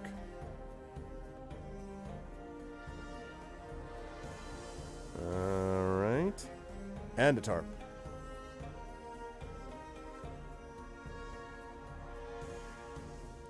Oh, so Coven says, Terry, that his speech to tech doesn't understand her name about my dice idea. Yeah, no, we're talking about that was that Bluetooth thing. What? I'm trying to remember what that was about. Oh my goodness, what was that about? Because we were talking about the it was Little Red Dot. That's what it was. It was when I was doing Masters of the Dungeon. Coven had this idea to basically make these Bluetooth compatible dice that would integrate with Roll20. So you roll it and then it would pop up on Roll20, like as, you know, physical dice rolling up there. That's funny. I will let her know. I thought it was cool, right? Like, I mean, yes. I mean, I thought it was really neat. I mean, that's so unnecessary, but I want it. Well, but I mean, listen, when have role players ever not bought stuff that they don't actually really need? Yeah, I think I think it's a good idea. So I will do that, Coven. Okay, so it sounds like everyone is in favor of observing. Arenth also says observe. All right, so let's see. We observe. All right, that is another 5 minutes added to our time. Oh, no, I did that wrong. 6.30. Okay, there we go. The orc seems to be intently observing something in front of him. He peers down a stairway at his feet, paying little attention to anything else. At the moment, his sword is sheathed, but you suspect that it would not take him long to draw it. Soon, he sits beside the passageway and leans against the wall. Methodically, the goblin... okay, so it's that kind of an orc. Draws a knife and begins to sharpen it. This action does not comfort you, although you suspect that Bane is ready for a fight. Okay, now, first chance here to talk about Arvbot. So, because there are 3 choices here. What should we do? Should we attack the orc? Should we motion for Bane to attack the orc? Or should we continue to observe the orc? I love this little retro Grimrock thing. All right, so there is the poll. Now, for this one, remember, you do $ vote, space, and then the number you want to vote for. So you've got attack the orc is 1, motion for Bane to attack the orc is 2, or continue to observe the orc is 3. What's it going to be? There is no option to interrogate the orc. Sadly, no. Exactly, T. So this has gotten worse, right? So you do $. No, you do $ vote, space, and then the number. So $ vote, all one thing. There you go. Rudnell just did it. So that's how you do it, T. There we go. All right, we have 1 vote for attack the orc, 2 votes for motioning for Bane to attack the orc. Yeah, no problem. I like that chat is starting to think like, yeah, let Bane do it. All right, smart guy. You're in the halls of your fathers. Go get him. I really hope we get a for Bror, right, which is his grandfather.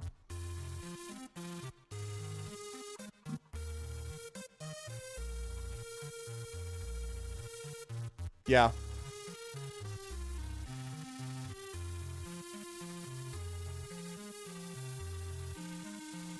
All right, I'm going to last call this. Looks like people are pretty definitive about wanting to do motion for Bane. What's up, Lenders? Vote 3 for the lulls. Continue to observe the orc. I wonder if that could go on forever. You just keep observing. Eventually, you know.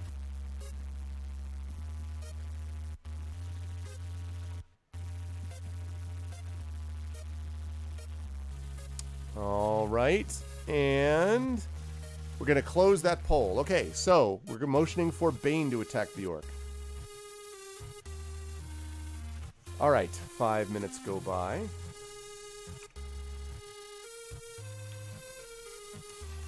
You pat Bane lightly on the shoulder, then indicate the orc nearby. The dwarf nods in understanding and silently hefts up his axe, ready for the attack. A brief moment passes. Then, in a sudden fury, Bane cries out, "Moria!" and sets upon the dark figure. The orc whirls to meet Bane's onslaught, catching the down-swinging axe with the hilt of his black scimitar just drawn. A ringing clang echoes throughout the great cavern. The orc howls and brings his own weapon around in a low swing. This Bane deflects with his half, then knees his foe in the stomach. The orc emits a pained grunt and loses his balance, tumbling backwards. In a clatter of armor and weapons, the orc falls down the stairs. As he reaches the bottom with Bane in pursuit, some weight of stone gives way with a rumble. A pit trap at the bottom of the stair has swallowed the goblin. Oh, what a shame. As you reach the flight of stairs and look down into the darkness, Bane approaches. "If only we had an orc for each trap we will come upon." There at the stairs' foot, the orc fell into a hidden pit. Behind you, from the other side of the cavern, you hear the approach of more orcs. Quickly you say to Bane, "Whether they have followed us or live in this place, I do wish to ask. Down the stairs." You and the dwarf race down the stairs. When you come upon the pit, which stretches from one wall to the other, you make a mighty leap and come safely to the other side. I'm having real troubles figuring this dwarf out. I think I have a reference picture if that would help you. Oh, yes, absolutely. All right, this is, I'm going to put this on main screen for a minute. Sorry, It's not focused in. Oh, actually, you guys can see that.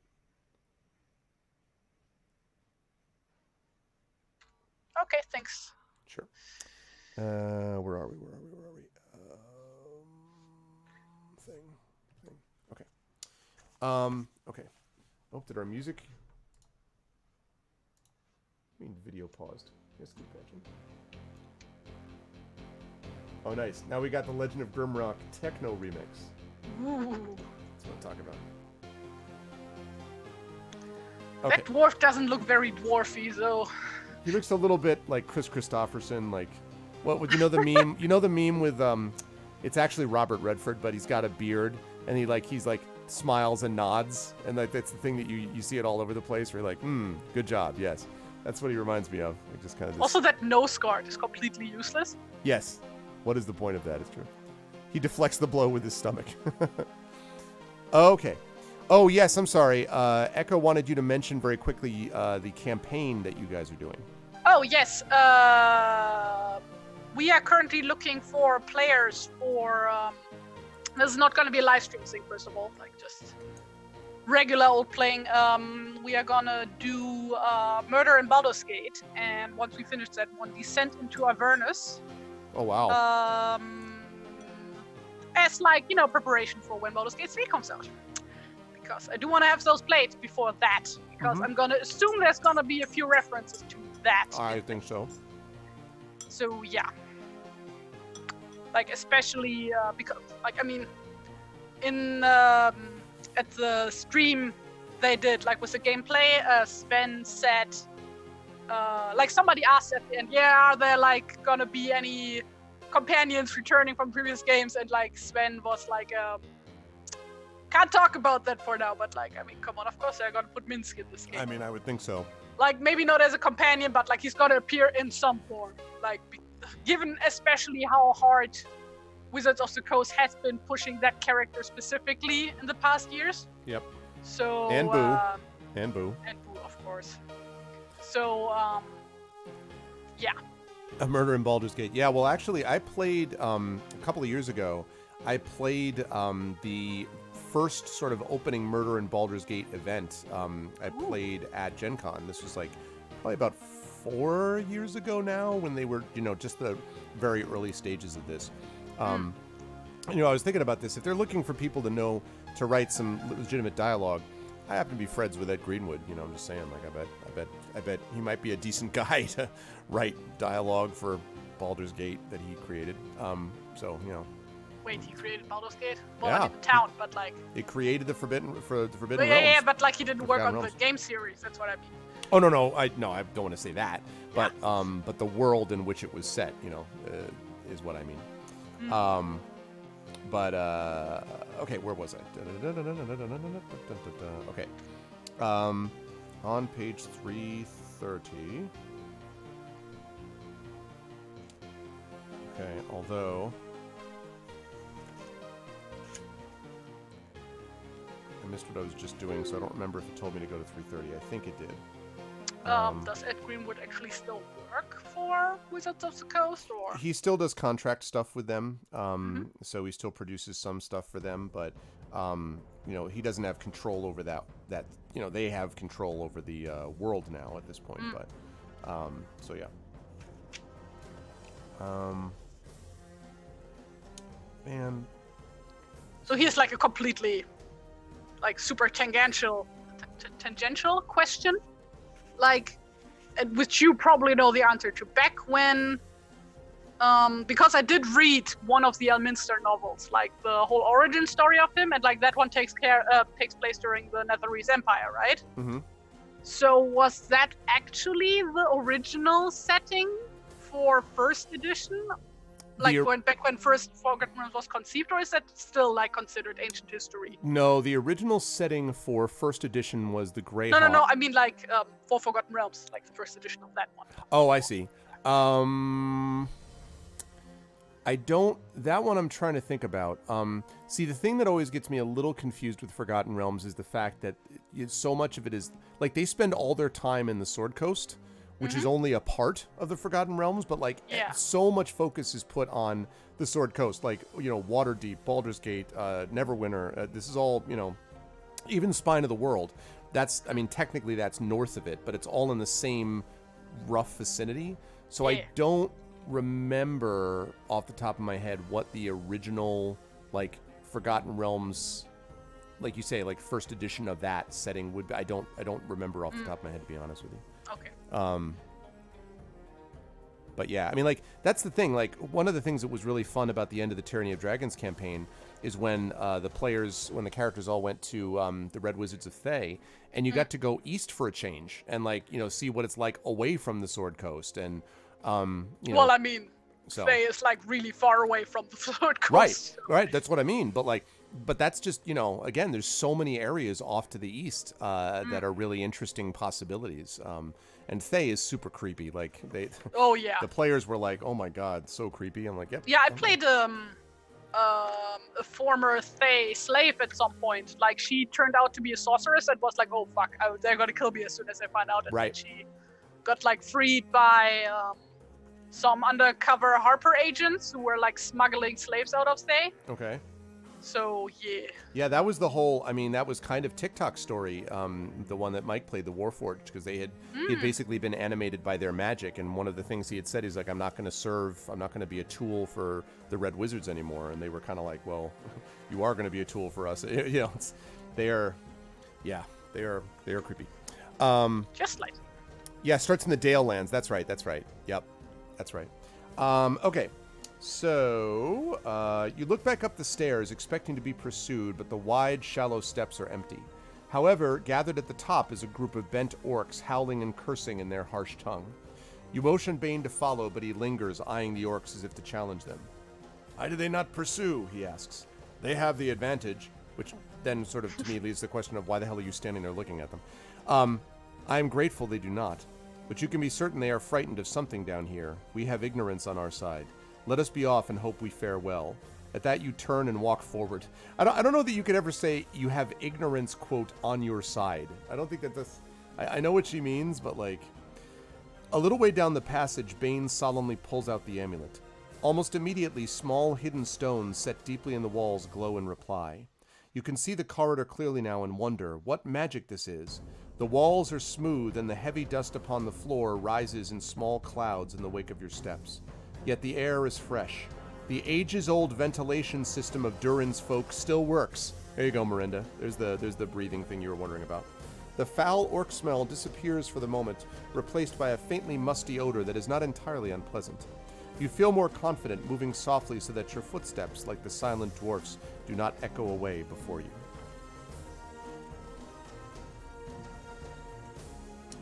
A faintly musty odor that is not entirely unpleasant.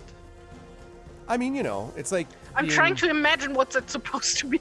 Being like for me, it would be like my grandmother's room, where like there was this slightly, you know, it's like a typical grandmother's room. There's like Afghans and quilts and, you know, and it had like a faintly kind of musty odor, almost sort of like, you know, just sort of reflecting the age of it, I guess.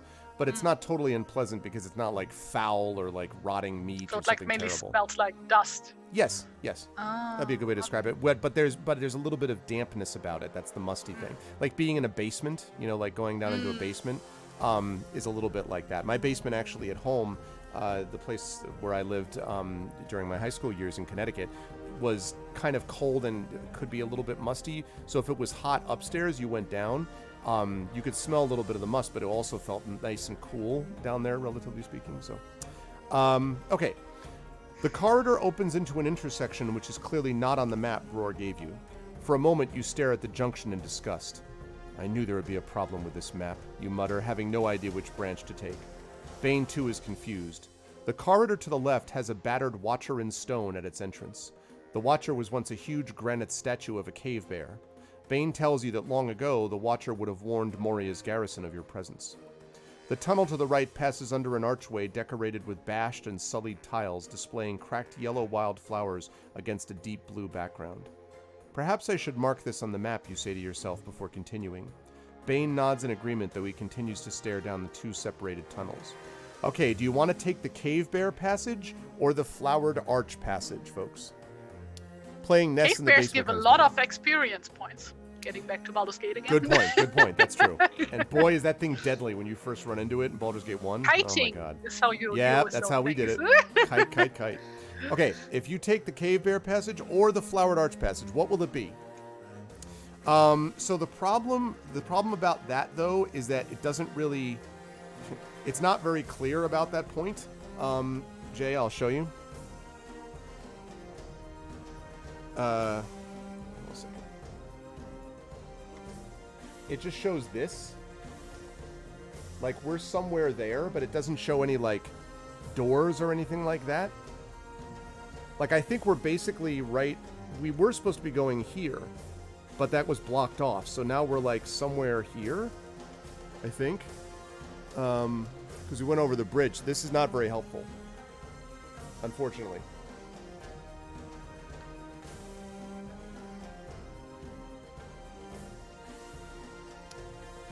Okay, cave bear. We have a cave troll. Cave bear. Okay, bear. Cave bear. Cave bear.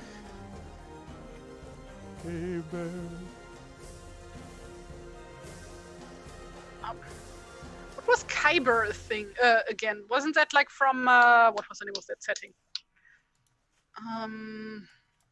You know where the Warforged are from? I can't think of the name. Eberron. Eberron, thank you. And yes. Kyber? What was that though? What was it? Wait, I need to Google that.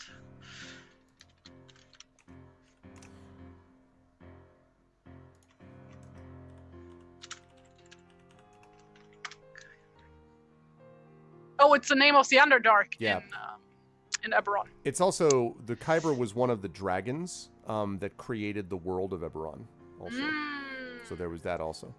I am very, very excited to play an Eberron campaign. That may be the one that I may do after Curse of Strahd. We'll see. Because I love that setting. Like, I only ever played D&D online, and only for a very short period, so that's all I know about Eberron. They kind of... I wasn't wild about how they managed it. It was okay, but, like, it's just... There's a great deal of complexity, a lot of political intrigue, so I'm a fan. All right. So, it sounds like chat is We just marked on the map. Clearly the character knows where we are right now. Right, the character knows where we are at the moment. That's true. But not necessarily where to go, though, is the thing, Jay. Okay, so it looks like we're going at Cave Bear. All right. As you walk along, the corridor turns. We're now at 7:05. Struggling so hard with this drawing. What the hell? Don't know why. I can see it. We're getting there. Eberron. Echo. Campaign set in Eberron. My dream is that they'll actually have an official one by then, but if not, I have an Adventurers League option, which is going to be modified and altered by my own things. And yeah, Eberron. So good. As you walk along, the corridor turns and you can no longer see the Watcher statue. There is more dust here, some of it floating in the air. Along the top of the tunnel, light stones flicker to life as you approach. You are able to see clearly. After a short span of time, you come to another junction. By now, you realize that the map which Bror gave you is very much out of date, and that many new tunnels have been delved since it was drawn. The corridor you travel enters the junction through an archway decorated with onyx inlaid runes. Well, great. Our map is not useful. That's good to know. So glad to hear it. All right, let's do another save point. This junction is the meeting place of 4 corridors. One corridor enters through an archway decorated with onyx inlaid ruins. Another passageway is partially blocked by a portcullis which is half lowered. Examining it, you see that it is firmly jammed. The third corridor shelters a broken carving of a dwarf head. The head itself lies on the floor while the shoulders and neck remain upright. The last corridor boasts a pattern of red light stones. Perhaps they once spelled out a rune, but most are broken now. So now the question is, where should we go? Should we go under the portcullis?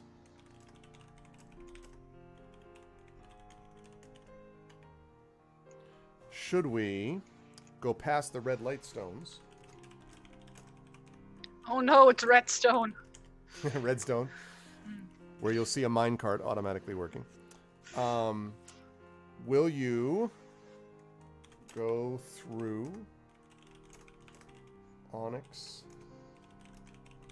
Rune Arch, or go past the broken dwarf head and laugh? No, I'm just kidding. Absolutely not. Mourn the loss. All right. What should we do, chat?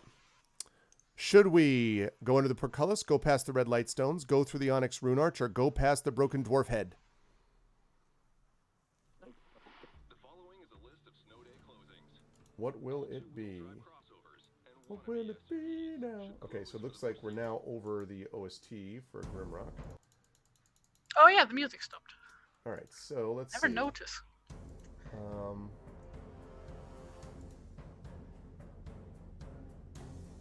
Okay, let's see.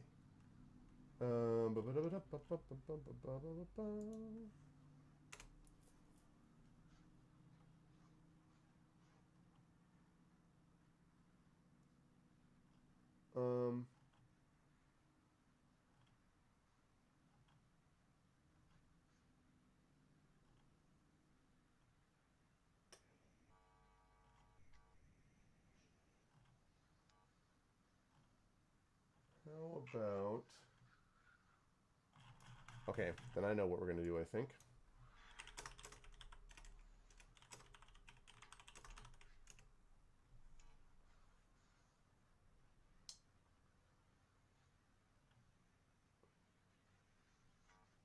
Okay. We're going to do Eye of the Beholder OST, but we're going to do the Sega CD music. I'll put a link in Zoom chat here. Yeah. Thank you. Sega CD. And let me know, chat, if it's too loud or if you can hear it okay. It's quiet at the moment, but...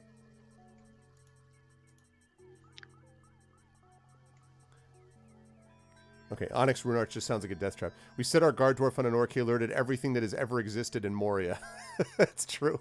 Moria! Moria! Moria! Moria! Alright, looks like people want to go past the broken dwarf head.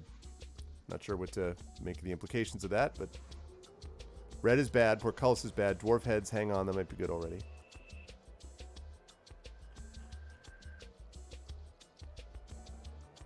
Okay, I'm going to last call this. Sounds like chat is starting to come to a consensus.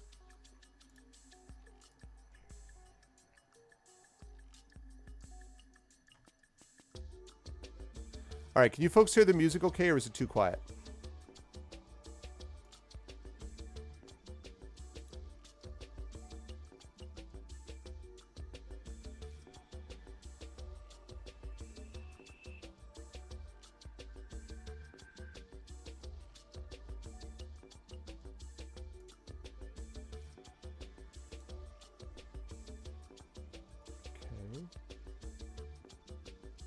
Music is great. Cool. Awesome. Thank you. Thank you.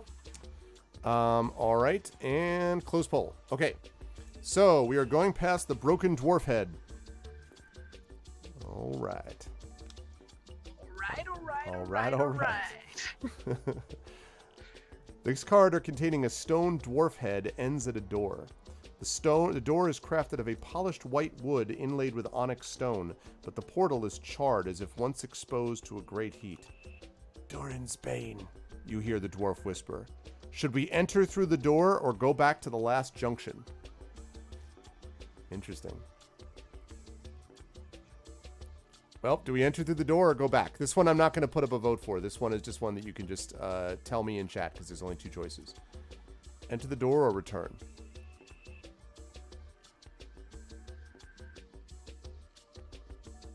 Charge! Enter, charge, enter. I need a cup of tea, so I'll be right back. Okay.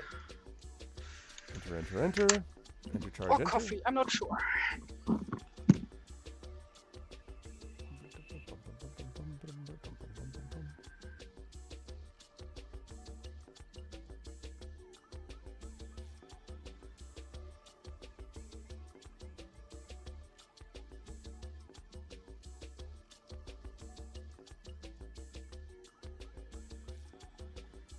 Terry tea time.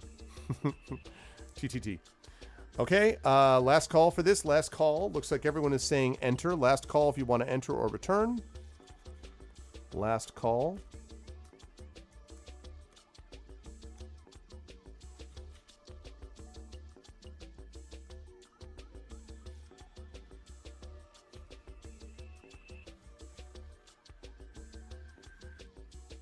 Okay, and we will close it down now. So, you're going to go through the door. The room beyond the door is in a terrible way. Someone has set fire to the rug and pieces of wooden furniture in the center of the room. Soot hangs heavily from the ceiling and walls. Off to one side, a table has been beaten into splinters and the remnants of chairs can be seen.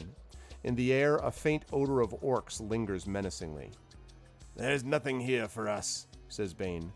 In agreement, the two of you leave and return to the last corridor intersection. Okay.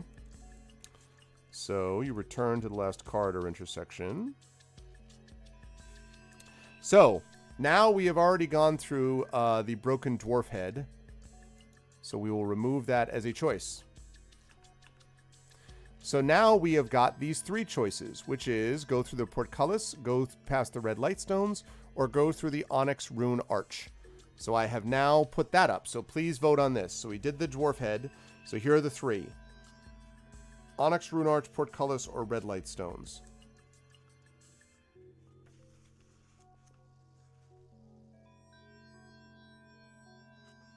And by the way, the Onyx passage, just so you folks know, the Onyx Rune Arch will lead us back to where we came from. We came through the Onyx Rune Arch. That's like the Cave Bear way.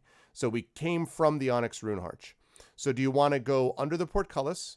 Do you want to go past the Red Light Stones? Or do you want to go through the Onyx Rune Arch?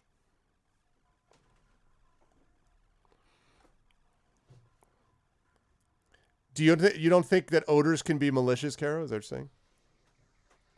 Oh, I wanted everyone to be clear about it there, Echo.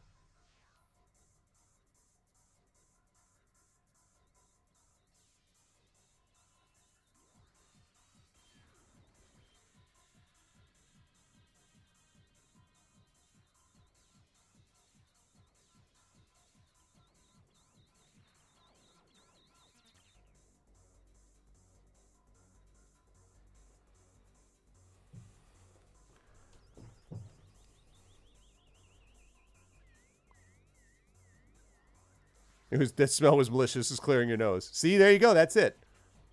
That's it, Lendris. It's a $ vote, Jay.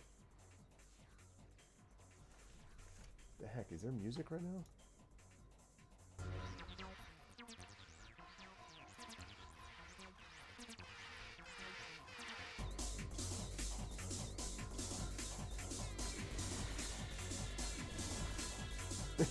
It sounds like whip, whip, whip, whip, whip.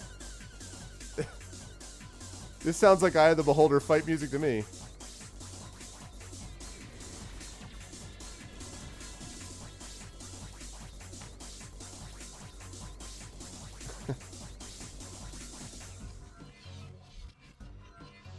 Okay, so just to be clear, people are voting to go back the way that we came from through the Onyx Rune Arch. Because we got the portcullis, the red light stones. So if you're going back, I assume that means you're going to want to go down the flower petal path instead. So we're going. So just to be clear on what people are voting for. Yeah, exactly, Echo. Hello. Welcome back. All right, so Chad is deciding. They found there was nothing past there except a destroyed room. So they went back, and now they're trying to decide whether to go back the way they came from, down the cave bear passageway again, or whether to go past the red light stones here or go under the portcullis here. Best in every direction. In the end, we all die. Does it really matter which path we What does take? it even matter? Two paths diverged in a yellow wood, and sorry I could not be. All right, so we have 3 votes for portcullis and 3 votes for red light stones, 2 votes for Onyx Rune Arch. I'm going to last call this. I'm suddenly so tired. Really? Yeah, just sometimes happens. Probably like my blood pressure being like, hey, you don't need me to do my thing, right? I'll just be down like this. You just need your cat to attack you more. Get that blood pressure up again. It's more like when I don't know where she is, but I know she's not sleeping. Then I get worried. Yeah, exactly. Then it's like, that This means is she's why hunting me. When I she always suddenly gets wanted a- very, very quiet. Exactly. This is why I always wanted a bell on a cat. I'm like, straight up. I put it on a collar so it's very nice and comfortable, but I don't want a cat sneaking up on me. No, thank you. Don't want to be jump scared in my own house. Well, it's never that bad, and also, like, she doesn't attack me. Like, she did try it when she was very little to, like, actually hunt me. But, like, these days, like, when she's hunting me, she, like, basically hugs my hand or my arm or my leg and then runs away again. It's like, tag, playing tag. Yeah, that's what's That's like funny. for her. We are not taller than Bane. No, Carol. Not quite. Okay, we need someone to break this tie, folks. 3 for portcullis, 3 for red light stones, 2 for Onyx Rune Arch. We need someone to break this tie, please. We must break this tie.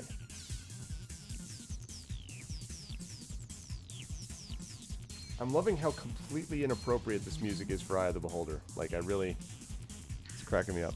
Me, it's too quiet, so I can't hear. Oh yeah, I hear. All right, and Techno dwarves. Techno. Oh, that reminds me of the Techno Viking. Techno That Moria. ancient meme. That ancient meme the of the olden Techno days. Viking. Wow. Like literally Yeah. in the back of the sound, you can hear them doing "Wah, bah, bah, bah, bah, bah." like really? Why is this Eye of the Beholder? I Yeah, never exactly. actually played Eye of the Beholder. Like, is that also an official D&D thing, or is the name just a Oh coincidence? yeah, Eye of the Beholder Okay. is very very famous. Well, sort of well, opening dungeon crawl game is what I mean. Like one of the big sort of inspirational ones. In fact, it was one of the inspirations for the game I was playing yesterday, Aberrancia, and had a big influence on Grimrock also. Oh, I see. So yep. No, actually, it has like you would like it. There's beholders in that, and it's got. Yeah, but it's a dungeon crawler. It is a dungeon crawler, yes. Although it So is I'm not gonna like it. there is a story-based aspect to it, but it is definitely not top-down. Like, yeah, that's for No, sure. it's not about the camera perspective or anything. It's just like I don't like dungeons. Like in every RPG, the dungeons are my least favorite part Oh, really? 90% of the time. Interesting. Okay, fair enough. Yes, if you don't like dungeons, then you will not like this. That is That's like definitely also true. one of the reasons why I do not care for the Elder Scrolls games. Because of And all everybody's always like, "Hey, you like Baldur's Gate? You must love Skyrim." Like, so if I like tomatoes, I'm gonna like gas stations. I That's a comparison guess. we are making here. It's more like if you like tomatoes, you should like pizza, because like you know, Yeah, I pizzas guess. have tomatoes on it, but you may not like other things on the pizza, right? Which Yeah. is, oh God, I turned to the thing and it said, "Deep within Moria, you fall endlessly to your death. Your quest is over," but it's not ours. I was like, wait, what? Like, what is it even? That was a different entry. Okay, here we go. So you move under the portcullis, urging your companion to follow. And we are now at 725. Somewhat surprised that the gate stays wedged firmly in place, you hurry down the corridor. Occasional light stones show the way. You step gingerly, trying to stir up as dust little. Okay. Stir up dust little as possible. A short time later, you discover that the tunnel runs up to a door. The door is of fine, smooth wood, but it no longer fits precisely into its warped frame. Will you enter through the door or go back to the last junction? What kind of RPG is this where you just go in through the door? No, you go in through the window, always. Right, exactly. You go around through the gap, you know? Yeah, or like find a back door, or, you know, something. Or But get just stuck trying to get the door open. Right. I Or mean, like if the you entire kick open session. the door, that's okay. Like, if that's very appropriate, you know? You just kick the door down. It's very much part of the aspect. Yeah, exactly, Coven. I'm not understanding. Like, this is like an 8-bit Gran Turismo soundtrack. Like, I'm amazed that this was the Eye of the Beholder soundtrack. Well, when did that game come out? 94 is when the Sega CD version comes out. Eye of the Beholder is probably a year or two earlier, like on PC. Like 93-ish, I would guess. Well, I mean, like, what setting is Eye of the Beholder? What setting? Well, so it's Forgotten Realms also. Okay, so like, yeah. but like the thing is with Forgotten Realms, it's kitchen sink fantasy, so it has some sci-fi and techno elements to it, so it's not entirely inappropriate. I suppose, yeah, it could be a little like Expedition of the Barrier Peaks, even though that's not Forgotten Realms, but a little bit spacey. Could be. It seems just. And I mean, odd like, to me. technically, all the settings take place in the same universe, sort of. True. So this Like, by could be the way, like a did they change like the whole thing from Spelljammer? No, Like, they're that, like all every setting is basically in its own globe floating in the universe or something? Or right. how did that go? That's basically true. Although there are some, for example, Eberron is cut Hmm. off supposedly from the rest of the Cosmoverse, technically, and the same thing is the case, I think, with the Dark Sun world. Oh yeah, Dark Sun is So- like behind some kind of intergalactic maelstrom. Yeah, or something. barrier. Yeah, exactly. Yeah, something like that. And like you um, can go through there, but you're gonna die if you go through Right. there. Which is kind of cool, but it also is sort of like, you know, we're trying to keep people from doing cross-racial. You could tell that they did not want Warforged showing up in like their Dark Sun or something. Like they wanted to kind of limit them one way or the other.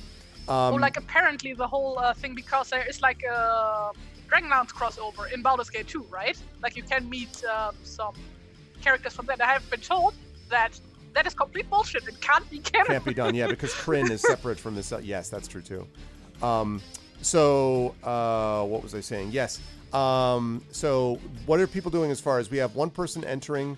Unfortunately, Ali, peeking in first is not an option. So are we going through the door? Let me know, folks, or are we going back to the last junction? So let me have more votes if I can. T-Bank is having us go through the door, but are we going through the door or not? It's like an NPC, though, Lendris.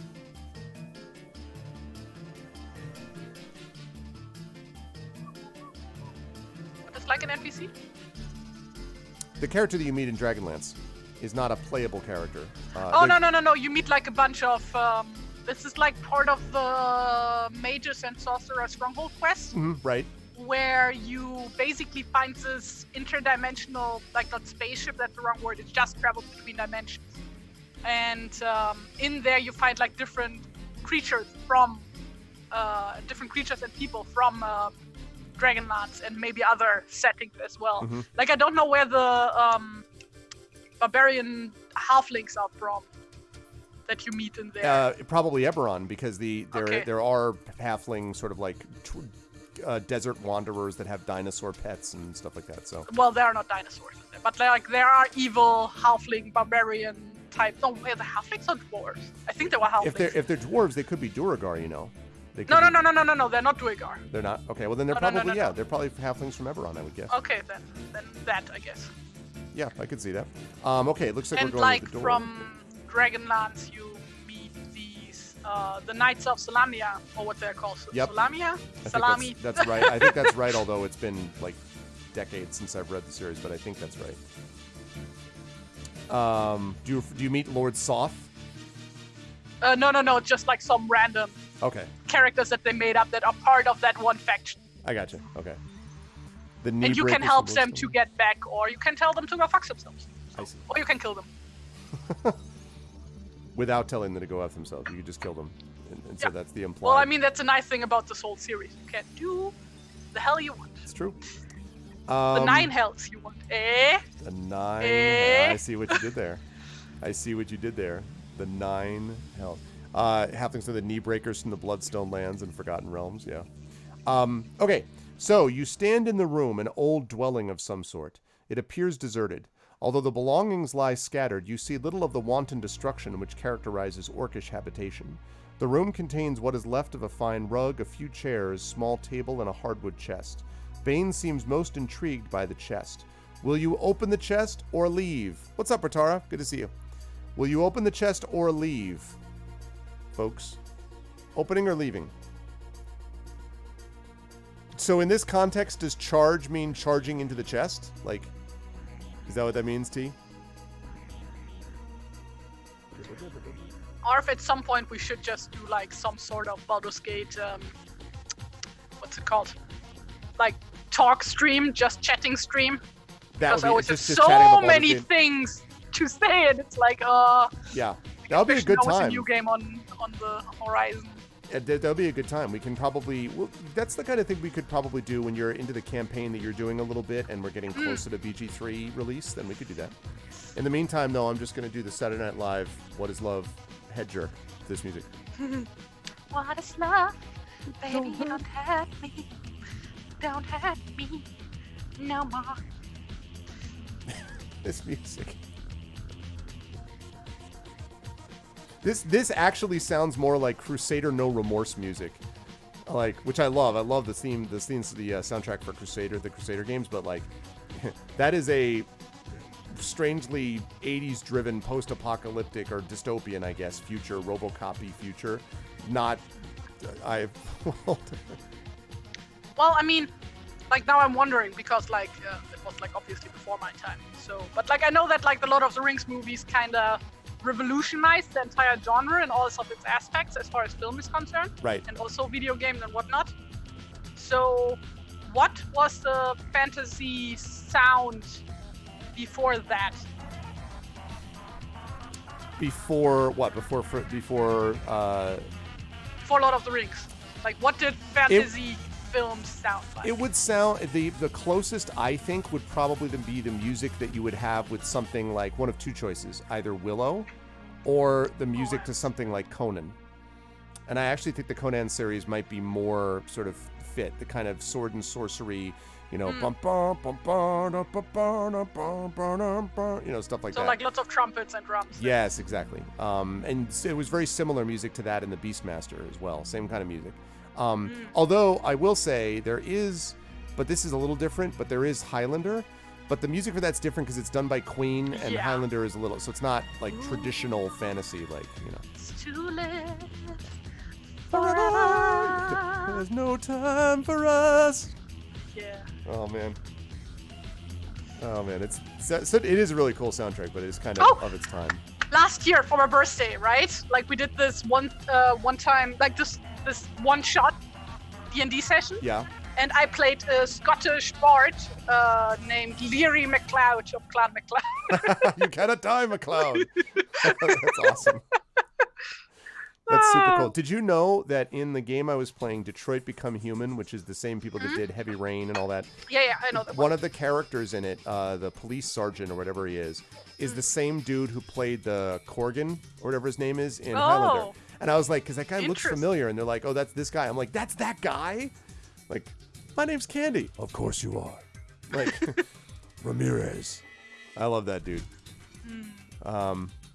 Robin of Sherwood had a Glennet soundtrack. And somebody mentioned before Lady Hawk, which actually has kind of a Prague soundtrack actually to it. Like I haven't seen a lot of these movies. Like what Jason are like Leon. old fantasy movies that I've seen? The Last Unicorn. Yeah, see, I just. But that's pop music. Exactly. It's by America, literally, by the band America. I actually am just Yes. teaching last Unicorn. I love that soundtrack. Clancy, you had all the Greek myths like Jason the Argonauts, or like Clash the Titans, Sinbad. The Eye of the Tiger, it's the thrill of the fight. I don't remember what movie that is, but it's one of those like myth movies that it's out from. Krull, of course, the great Krull. You have a pitch for me, a one shot that is a musical. I need to know more details about what it would be. So wait, do we have to sing all of our parts? Is that the idea? If you don't get a mouth for this one, I'm gonna scream. I know. We need to get that. I'd have to get Rob. The problem is, though, if I get all people that are also, like, just super legit singers, like, I'm going to get Rob. He's going to be like, yeah, you do this, and then I'm going to Carnegie Hall, literally. I'm going to be like, Wait, I am just a simple Dark prog Side rock Rob or singer. different Rob? I'm just a prog rock singer, sir. I cannot handle your... That would be Dark amazing. Side Rob or a different Rob? What's that say again? Dark Side Rob or a different Rob? Dark Side Rob. Yeah. Because, you know, he's... Is he gonna do a vaguely German, vaguely European accent the entire time? Yes, that's exactly right. That's 100% true. But listen, I mean, he's a professional. He actually does sing professionally. So I did not know that. Yeah, because he graduated with a degree in musical theater, so he has a really nice voice. Like, I mean, honest to God, leaving aside the accents, I've heard him do that, and you're like, wow, it's pretty impressive. Everyone's Like, singing I'm not everything. like giving him shit for that. It's just like so funny. No, it's like true. supposed to be Russian, and it's like, is it though? It sounds like everything and It nothing sounded at like once. everything. Well, the one he's doing now is a guy who's got a British accent, but because it's a dual personality, he literally is on purpose going through, northern British, like, London, Cockney, like going through all of the Well, I different guess variations. that's one excuse you can come up with when you can't keep an accent. Wow. Oh! Shots fired. Man. Like, I mean, I'm the one to talk because I can't keep a Scottish accent for my life. But, like, which oh my god, if I could do a proper Scottish accent, I would just do that all the time for playing Inge. But all you have to do is sort of yell a lot, Mr. Speaker, sir. There's still a lot of utter, and like a lot of yelling, and so, that helps like a lot. German. Let's consider what's part of that sort of thing. Okay, let's see. All right, so it looks like Chad is going to open the chest. Secretly trying to recruit myself to the list. I might, it would be fun to do that, actually. It would be fun to actually see if I could convince people. And every character is a bard! And every character is a bard. The problem is everyone would tell me I should do that I should bring Trendane, but Trend doesn't want to sing, and has told me so. So I wouldn't be able to do sadly. That. Can he sing though? I have no idea. He claims he can. That's what he claims. Like, the thing is, when you don't know, it's like, especially with his, like, super, like, what do you call that voice? Molasses? Yes, voice, it's like... The deep voice. You would, like, imagine he has, like, the most amazing, like, baritone going He's Barry White, right? Like, he'd just be like, no, I'm taking my mace to your head. I'm driving it through your skull, and you're looking at me instead. It'd be I'm gonna find out if he can sing. Because we always like chat for a while after our game streams. Yeah. Game streams, so we should do that. Like that actually is kind of fun. The idea of a musical D&D where the whole thing is sung. Oh my god. That I don't know whether that would be great or after about 2 hours everyone would just hate each other. Like, I roll for critical hit. I roll for critical hit. I see a problem with that though. Like, if you do that through the internet, then you have like the problem with like lagging, so nobody can sing together. Yeah, although it's not actually, the latency is not as bad anymore. You notice it more when you've got instruments, because voices are actually remarkably good at being able to alter to each other. The problem is when you have an instrument like a guitar or a piano that has a definite, I hit this and this note happens, and then combine that with the singing. I actually have a thing that I use right over here on my desk called a jam link, which is how I rehearse with my band up in Boston sometimes, which is like very low latency, like almost no latency, to avoid that very problem. But they've gotten better. Even Zoom and a lot of these ones have gotten better at reducing latency regardless. So you've heard him sing before. It was during one of his streams he was drinking on. Okay, there's your answer though, Jay. If I get him drunk, then it's called a jam link. Big Boss is what it's called. In fact, here, I'll show you. What is this music? That's not the stupid thing. Oh, that's like Okay. weapon of mass destruction. That's what that reminds me of. This music? Yeah. That's what it's called, the Jam Link. You see, you've got like, you've got a microphone input, you got a headphone input, and then those are the lights that show that it's linked, and it just like connects directly to your router. So we've had this for many years. Actually, I think the service is kind of out of business, and they don't sell these anymore. And at some point, the servers probably will shut down. But we long ago got, return on our investment on these. But it's made it possible for me to actually stick together with my band, because otherwise, like, I used to go up and rehearse with them a couple times a month. Let me tell you, 2-time-a-month drives up to and back from Boston with 2 kids, not happening. So this was a way for me to actually continue to stick with the band, which is of course what I wanted to do, and to be able to go up and have them come down for shows, and that's fine, but not have to regularly rehearse by driving, which is just, that could be very difficult. So you gave up on finding your wooden leg? What? I knew you wouldn't gonna get that one. Sad. Shipping out to Boston. Whoa. Shipping out to Boston. Very nice. No, you're right. I totally missed that. Woo! Okay, let's see. Where are we? My wooden leg. Sorry.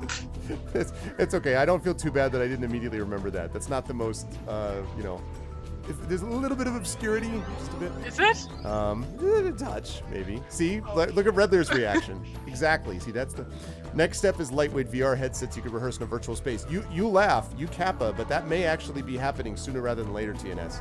That is one thing most VR leaves me cold. That, though, would be great. Having the opportunity to actually, virtually be in the same space would be pretty sweet. Although my guitarist, who was a former VP at Pfizer, so money's not a problem. He built on the top of his house, he built this thing which is basically a studio, which is this really awesome, it's pretty cool. It's good. The problem is that it's in, where he lives in central Massachusetts. So again, it's not right around the corner.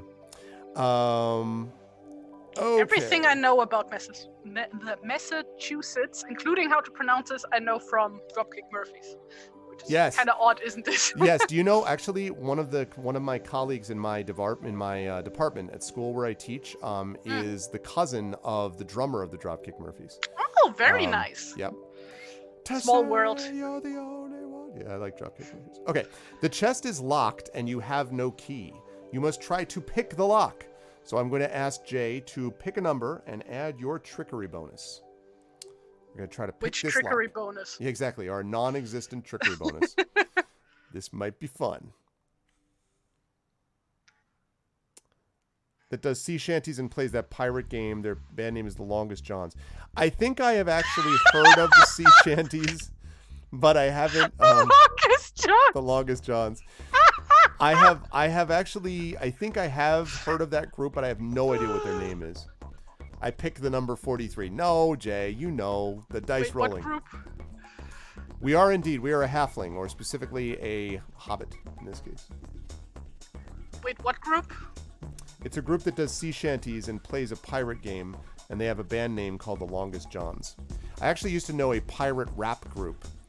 And this was basically this dude was literally they'd be he was dressed up in full pirate regalia, and he's like, I'm the saltiest sea dog, I ride upon the sea, and all that kind of stuff. But he's next to this car that's bouncing up and down on hydraulics, and there's all these people around it, stood around it. It's just what is this? That sounds exactly like the type of band that Ailstorm would book to open for them, Yeah.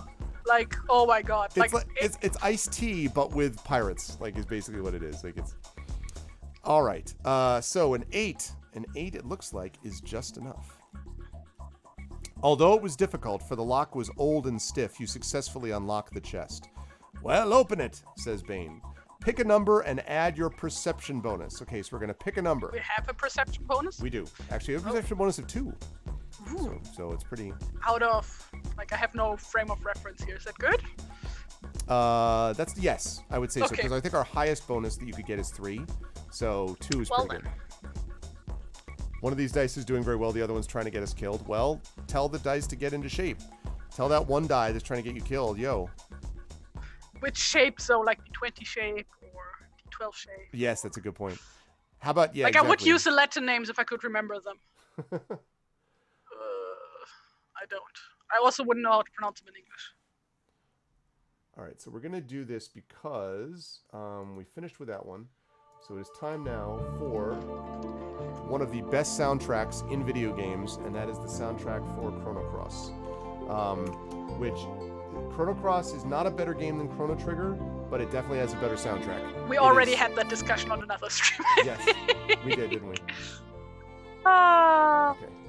So good. Where you, I think, disagreed when I said that Chrono Cross is like the best game ever made. From like objectively the best game. I disagreed with that There's point, like no issues. It has no flaws. Like how? Has no flaw. It has a few flaws. Like what? The battle system's a little obscure. What? It's a little obscure. I don't know what you mean by that. It's not.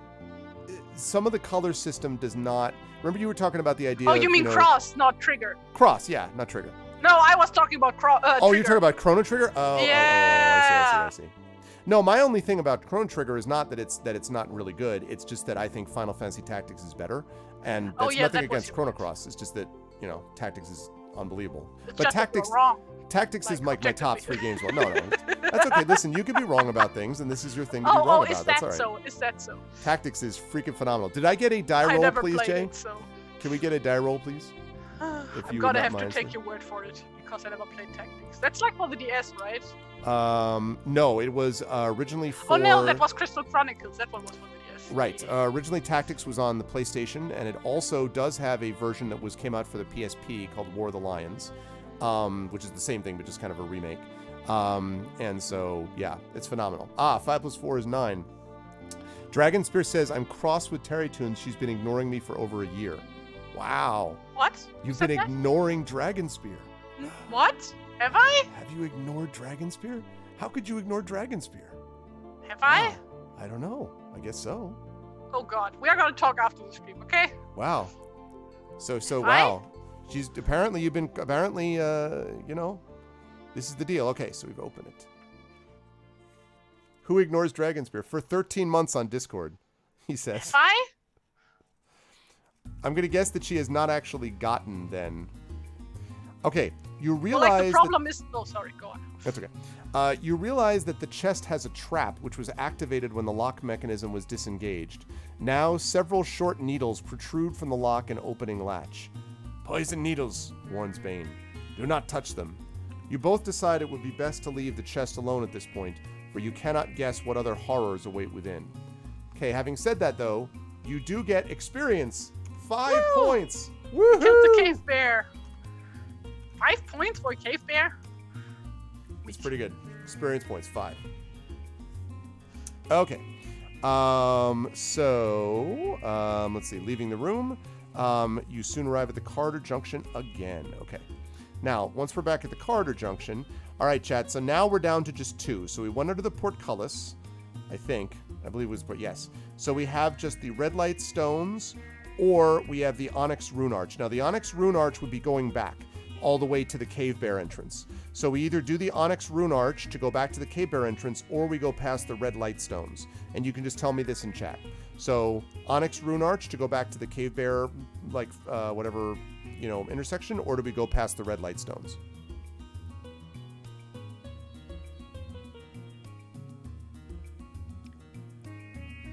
What's up, Red Lear? Did you just Craigasm raisins in my chat? What the hell's wrong with you, Red Lear? You apologize for that. All right? Even Canada can't make raisins good. Yes. You are gonna hate the way I make pancakes because I make them with apples and raisins. Well, and then top them up with honey and cinnamon. That's totally fine. I just won't eat those things. That's fine. Everything about that sounded good till you got to raisins. Couldn't you replace those with blueberries? I like blueberries. Yeah, I guess in theory, but I'm really bad at making blueberry pancakes. They always end up staying in the pan when I take out the pancakes. Oh, you just lift them out and they're just right there. Yeah, kind of. It always turns out like a mushy mess. Blueberries taste of nothing. They're delicious. What are you talking about? Blueberries are amazing. They're amazing and they're good for you too. Great antioxidant content. You talk about they keep you from oxidating. So right. You don't rust if you eat them. Exactly. Have you ever seen someone who eats blueberries rusting like the Statue of Liberty? No. You could also make strawberry pancakes. No, Oh yeah, I more used Tara. to make those all the time as a kid, but Apple and honey is cool, and walnuts is fine. Just the raisins. Why the part? I mean, just really. like because we have this traditional like Christmassy dish here called Bratapfel, which is basically you just put an apple in the oven for an hour. That's Oh, I like the see. base for it. But like usually you like punch out the center of the apple, like the apple core, Okay, and yes. stuff up that part with like a mix of honey, cracked nuts, cinnamon, and raisins, Ooh, well, and then bake no, that. why? See, it's all good, and then you're like, and then turds, and I'm like, why do you add the turds? It's so good, and then you add turds. Like, why would you? Because it's good. Because this. Okay, so it looks like we're going down that red light is what we were doing. That's probably the clip. Is that the clip of me eating the raisins that I had to do for what I do for my art? I'll tell you right now. Okay, so you go through the red light stones. So here we go. 15 minutes. And we're going to find out, Jay, whether you're right and that it is just designed to waste time. Okay, 8. 8:10. Okay. Your footsteps echo eerily as you walk down the stone hallway. Dust and grit rest heavily on the floor. The tunnel twists its way underground, but seems to remain fairly level. You walk under another archway, this one decorated by an exposed vein of golden ore running through the rock. The archway leads to another corridor junction, obviously not marked on your map. I like that they give you a map which is completely useless. It just like has nothing to do with anything you're looking at. Sliced grapes that have been dried but not raisins. What even is that? What are you guys talking about? This is like putting cauliflower and mashed potatoes of our current moron in the White House because he wouldn't eat it otherwise. Like he's a 5-year-old. Don't give me stuff that's like the same thing as raisins. It's like, well, it's like dried, wrinkled, dehydrated grapes, Arv. I'm like, that's a raisin. That's a raisin. So, you described a raisin. How do you feel about other dried fruit, though? Or is it just Cranberries raisins? are okay. They're sort of raisiny, but it's not awful. Like they're like soury. So. Yeah, exactly. Like they're not terrible. The rest of it, like, I don't know. I mean, I guess I've had like banana chips. Those are okay. But the problem is one of the things I like about fruit is that I love the freshness of it. And so when I have dried fruit, I'm always like, it doesn't have the same like when you eat like a fresh apple, like a crisp apple, that's the best. Or when you eat like blueberries. I'm allergic against those. Oh, that's too bad. Yeah, I like it strawberries really is, a lot, because Big I Boss. actually like the taste of apples, but I can only eat them like in cooked form. I baked see. form. Oh, that's too bad. Yeah. Otherwise, my throat just starts to itch so horribly. Oh, interestingly. I always felt I had like a slight allergy to honey that way. Not bad, but like where I sort of noticed isn't it in that tea. just Point of honey that it's always kind of itchy? Maybe, but I don't know. Like because I thought it was supposed to be honey's supposed to be good to coat the throat, but this was, I don't know. It always felt a little weird to me. Anyway, I like strawberries, Big Boss. I do, and I like raspberries okay, although not as much. Probably my favorite fruits would be blueberries are probably my favorite. I like strawberries quite a bit. I like some raspberries. I like bananas. I like watermelon is okay. I like grapes, especially the seedless grapes. I like purple grapes in particular, not as much the green grapes. And I would need to think about it. Pineapple's okay. I'm not big on raw like pineapple. No. not big Like on I love star pineapple fruit. on pizza, which like gonna cause everybody to hate me here now. You don't Because like that's or a do? crime. No, I love pineapple on pizza. It's my favorite pizza topping. Oh, okay. Yeah, there's some people who do that. Right. That's right. Big But like Boss, I that's remember that. offensive on the internet for some reason. Like liking pineapple on pizza. Like apparently that's like basically as saying, yeah, I like to eat babies. It depends. Yeah.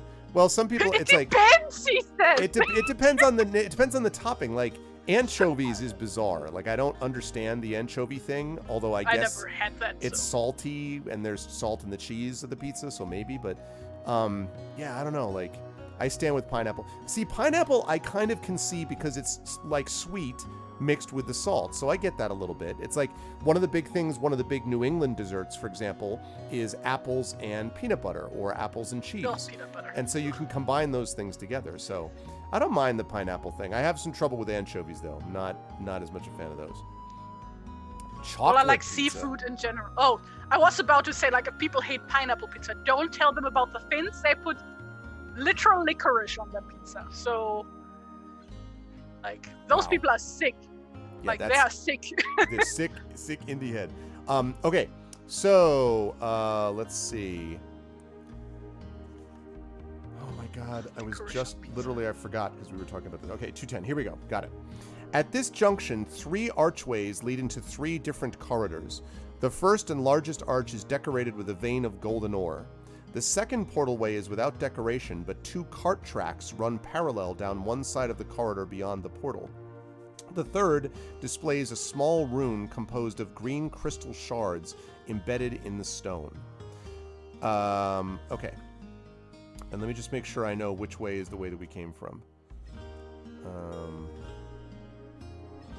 Somebody do the which way emoji in the chat, please. I'm too busy. I know we knew Arvany which. Okay, so it's 240. So the golden ore hallway is back the way we came from. So golden ore is back the way we came from, but the other 2 are different. So now the question is, what do we do? Will we...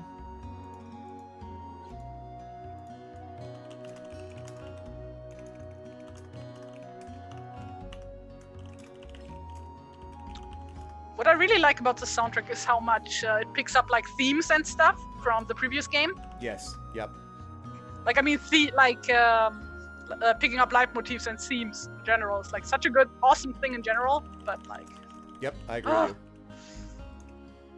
Okay, so we've got that. We've got golden ore archway, which is back the way we came.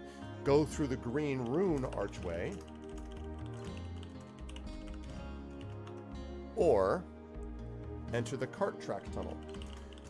You can enter the cart track tunnel, and then you can find the members of D&D with the GOG team with Storm King's Thunder, because that's what they did. Oh, Terry, they so much, by the way, loved those the ones that you did, the caricatures of them. Aw. They were huge fans. They're like, I'm glad. that is the coolest thing, fan fiction, fan art, blah blah blah. I was like, yeah. They're like, her work's really good. I'm like, yes, it is. When you were in there and you started like asking questions about what they look like, I'm like, oh yeah, we're gonna get some actual, because I don't want to be like, oh yeah, please. There it is, Arinth. Which one takes us away from the portcullis? Either the green rune or the cart track tunnel. Exactly what Jay said. We tried, Jay. We couldn't get to the records chamber. We got up there and it was covered over by rubble. So we're kind of working our way back around to get to it through all these side passageways. So that's why.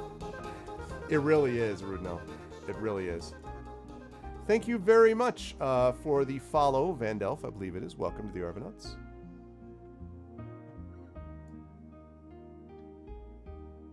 Ooh, you're doing the lighting effect. That's cool. Well, yeah. Love it. If I can figure this out anyway, then it's gonna be cool. Oh, let me scroll back. What do I think of your pizza?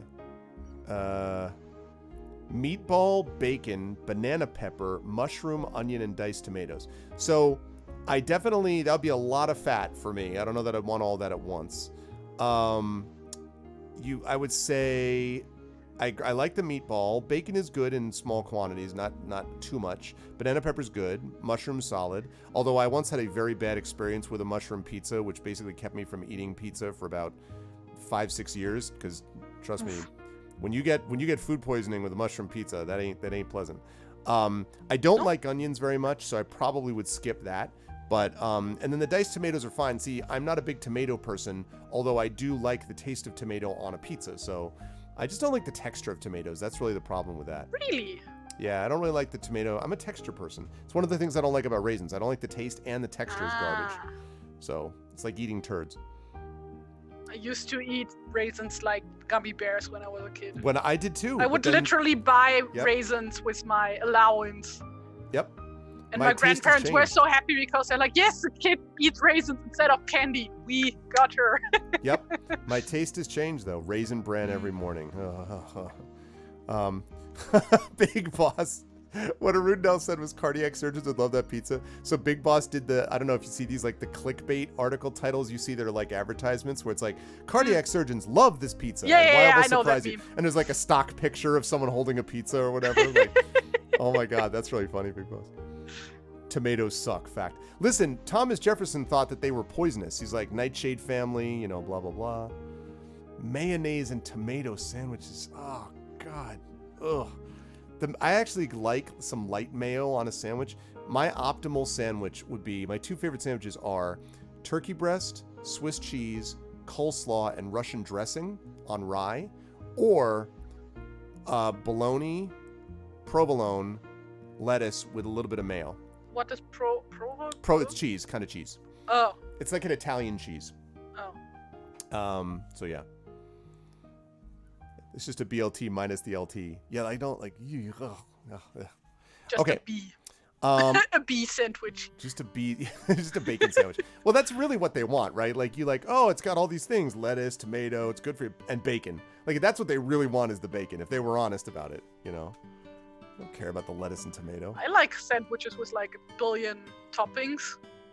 Yeah. Like all of the toppings. Like the thing is, I'm not a picky eater at all. Like I just have like my 3 types of food that I absolutely despise, and if you put those in there, I'm gonna literally puke. But like aside from that, and like all of these, like I hate for the absolute same reasons: broccoli, cauliflower, and Brussels sprouts. Interesting. I like all of those 3. Broccoli I like a lot. And cauliflower. Yeah, but I it's do like too. because of the genes, my dude. No, I get it. It's the same reason why I don't like cilantro. And there's a genetic thing where some people really love cilantro and other people think it tastes like soap. And I think it tastes like soap. It's just a genetic thing. So you can 100% in one sitting eat 2 entire packs of bacon, no problem. You I can do that, too. but Wait, you know, how big are the packs of bacon we are talking about? it's a pretty big pack of bacon, right? How many strips is that, Coven? Also, last call on this. Green Rune Archway or Cart Track Tunnel, last chance here.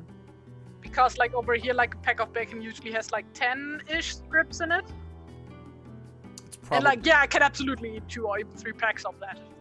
The only thing I used to do like that when I was a kid was we would get these blocks of cheese, like, you know, Monterey Jack or cheddar, and I would have what I used to call roll-up snacks, where I would just slice like a little piece of cheese off of it, roll it in a piece of ham, no bread, just like ham and cheese. I never ate chips or like cookies or things like that as a kid. Like that was my snack.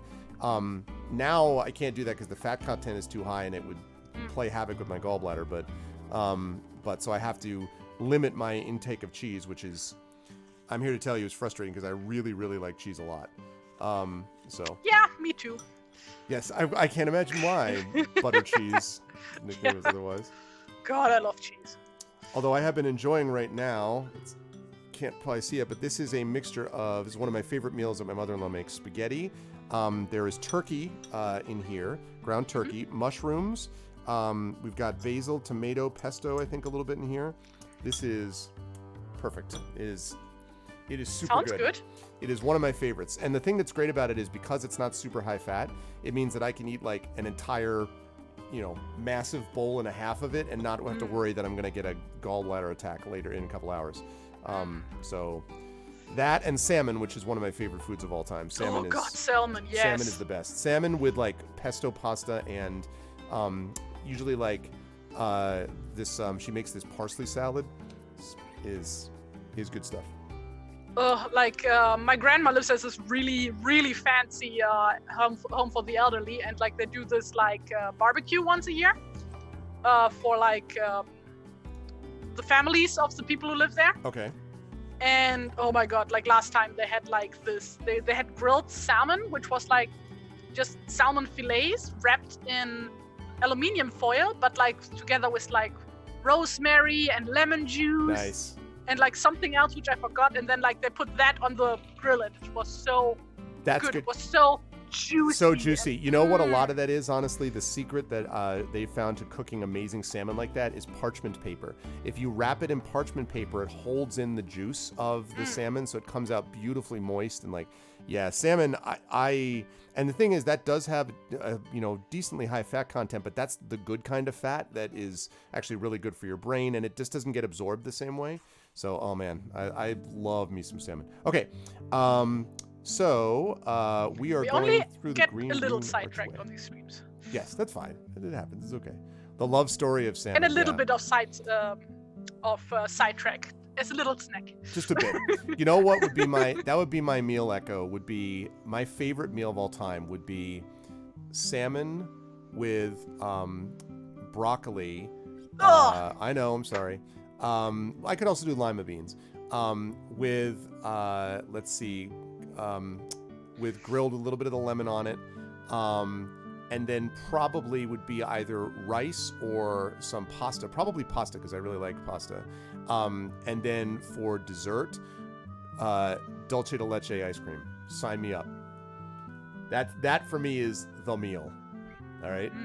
Ugh. You want to keep it? I'm sorry, Dragon. I didn't mean to. I know it's wrong. I shouldn't be creating a meal that is so far superior to your lunch. I apologize. You're right. I mean, that meal that I talked about is so good that, absolutely. I don't think I have a favorite dish. Though I really love a good steak, I must say. My daughter likes steak too. And I feel so bad about it because, beef is really, really horrible for the environment, but it's so yummy. Yeah. You should get that. You should get the whatever the impossible meat. A lot of those are getting pretty good now. The ones meat? They're like plant-based. They're basically plant meats, but they have the texture of, and they're meat that are literally grown. So not from like a cow, but they're like they're still not perfect environmentally. They've got other work to do to get there, but it's moving in the right direction. So I have tried it. It's not bad. I mean, I really do like hamburgers. I have to be careful about when I eat them and so forth, but I do like them. So I've tried some of that, and I do like veggie burgers as well. So I have tried it, and it came out pretty well. I think they've done a pretty good job. It's still not perfect. Like, you could definitely tell there is a little bit of a difference, but it's not a huge gap anymore. It used to be a huge gap. So 2 packs of bacon is a kilo of bacon, Coven says. It feels like a lot of bacon to me. I don't know if that's true. A kilo sounds like a lot. Okay. You walk down a dusty corridor, which looks very much like many of the others. Shortly, you come to a clear, icy spring, the water of which flows into a distinctive basin just before an archway leading to the next intersection of tunnels. Will we take a drink from the spring or pass under the arch, chat? This one you can just tell me in chat. Will we take a drink from the spring or pass under the arch? This song is very nice. Yeah, I like these. Pass under the arch. You can use portobello caps as a meat patty. Yes, I've had those too. Those can work. It's true. Yeah, but steak. Yes, but saving the planet. Yeah, but steak. Okay, fine. Just think the next time you do that, just think about My Little Pony that you've destroyed. Oh, I don't mind eating horse meat, by the way. That's like a thing we do here. So. I see. Like, actually, like, I mean, if you ever come here, I'm gonna take you to a restaurant and I'm gonna have you eat rheinischer Sauerbraten. Nay, I don't want to be. Nay. Don't saddle me with that image. You'll spur me to even worse guilt. Oh, one of my favorites.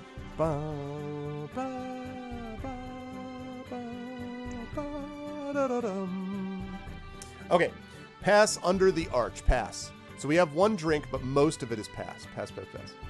It'll behoove you to try it at least once. But what if I don't want to eat the Black Stallion? You ever think about that? What if I don't want to eat Shadowfax? Maybe I'm not so down with that. Exactly, Aaronth. Nay, exactly. Okay, so it sounds like people are going to pass under the arch and do not want to drink, because why would we drink? That's a good point. All right, here, 3 pathways intersect. The first displays a broken crystal vein originally sculpted to resemble leaves floating down from a tree in autumn, each decorated with tiny red, orange, and yellow stones. The second passage is entered through an archway with axe head ornamented stonework. The chipped stones were fitted together so expertly that they require no mortar. Inside the entrance to the third stands the shattered remains of a deep stone basin filled with clear, cold spring water. "Do not drink of it," warns Bane. "While orcs remain in Moria, all is foul and putrid." Well, thanks for telling us that afterwards, Bane. Good work, bro. What if we had drunk from it and we were, like, lying on the ground now, filled with coronavirus? I mean, like, that would be terrible. Okay, So for this one, the stone basin corridor is right back the way we came. So since I'm assuming we don't want to do that, we are going to have two choices. We can either go into, so you can tell me this in chat, you can either go to the crystal arched corridor or to the axe head arched corridor. So do you want to do the crystal arched corridor or the axe head arched corridor? Right, OBR tax. Yes, exactly. If you have a couple courses, you could have a Canterbury meal. Well done. Well done, Coven. That sounds like a plan. So what's it going to be, folks? Crystal arched corridor or the axe head arched corridor?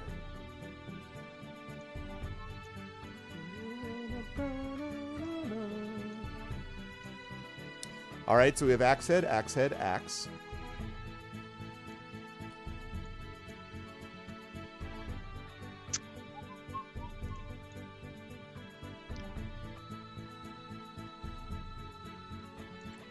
Bum, bum, bum, bum, bum.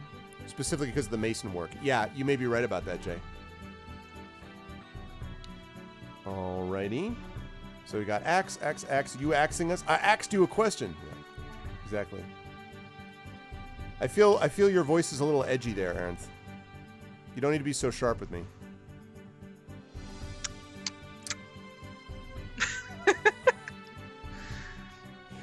It's the unkindest cut of all. Yeah! Got him! You need to unbridle your cuisine. Oh, man. That's pretty good, actually. If you could just harness all that energy, Coven, you could do a lot with it. Okay, stop horsing around and get back to the game. Yes.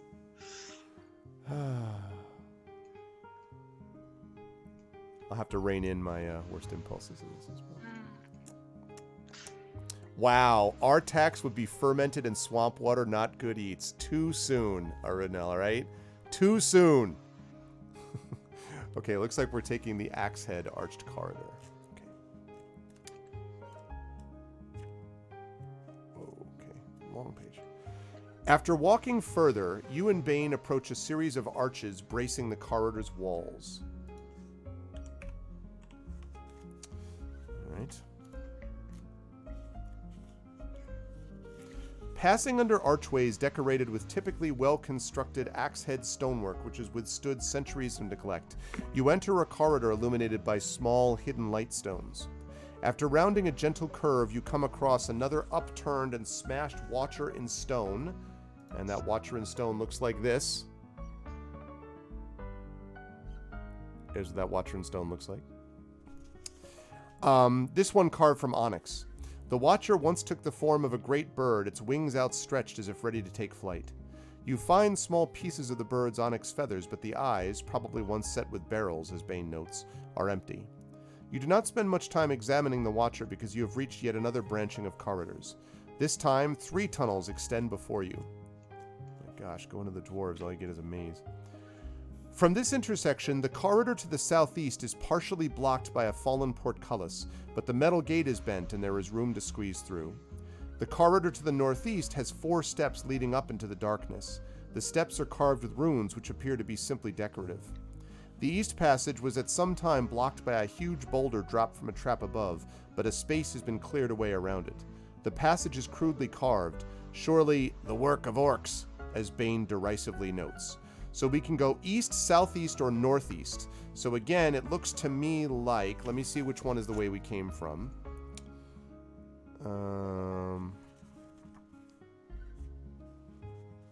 Let me see which way we came from.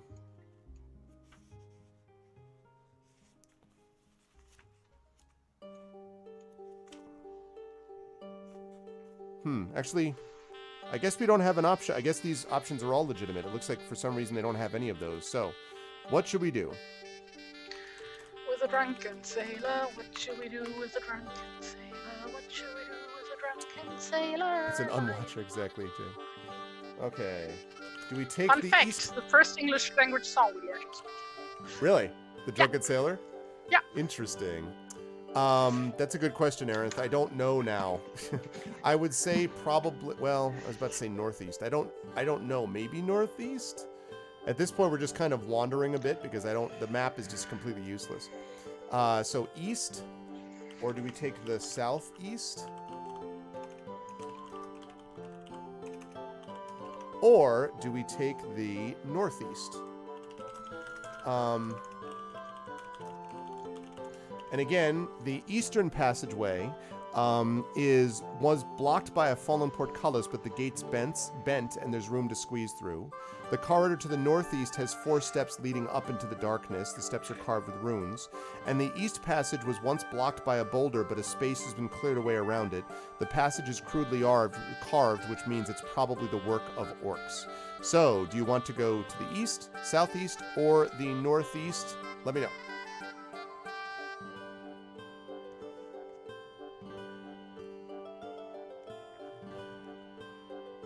Pretty much. I mean, like, the only thing I can think of is I do think the descriptions of the passageways is probably helpful, but in terms of, like, where we're leading, I don't, it's not, yeah.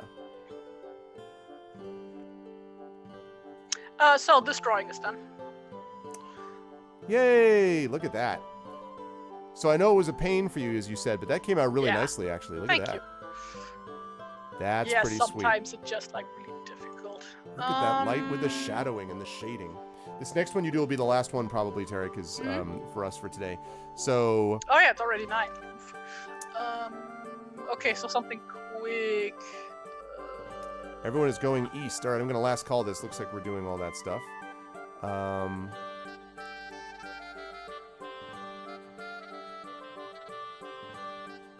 Oh, I know what to do. Atreyu. Oh, I see. He was supposed to have purple hair and green skin, really? The orcs went from the northeast, the other passages, so you think northeast, Sunshine Juju? Well, it sounds like you should do that vote then, Sunshine, but it looks like you're going to get outvoted, I think. So I think you're going to get outvoted, but you can get that vote in if you want, Sunshine. It's $ vote, space, and the number you want to vote for. So get in your vote, and then I'm going to close this vote down. You'll be on the record. I like that people are like, work of orcs, let's go that way. All right, your item has been noted. Okay. Whoa, all of a sudden everyone's changing their vote. What is this? All of a sudden everyone's changing their vote. All right. Wow. All of a sudden everyone abandoned ship. I haven't seen movement this strong since the people who voted for Bernie started voting for Biden. Hey-o! I'll talk more about voting in the primary today when I get to the end of the session. Oh man, now we switched. Wait, we're tied up.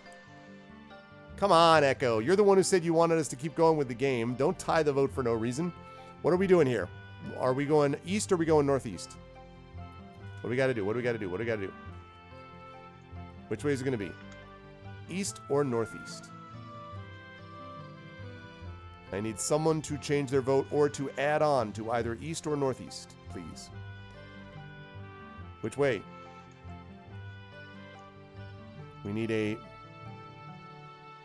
All right, Big Boss says northeast. All right, going once. Going twice. All right. Northeast passage it is. Okay.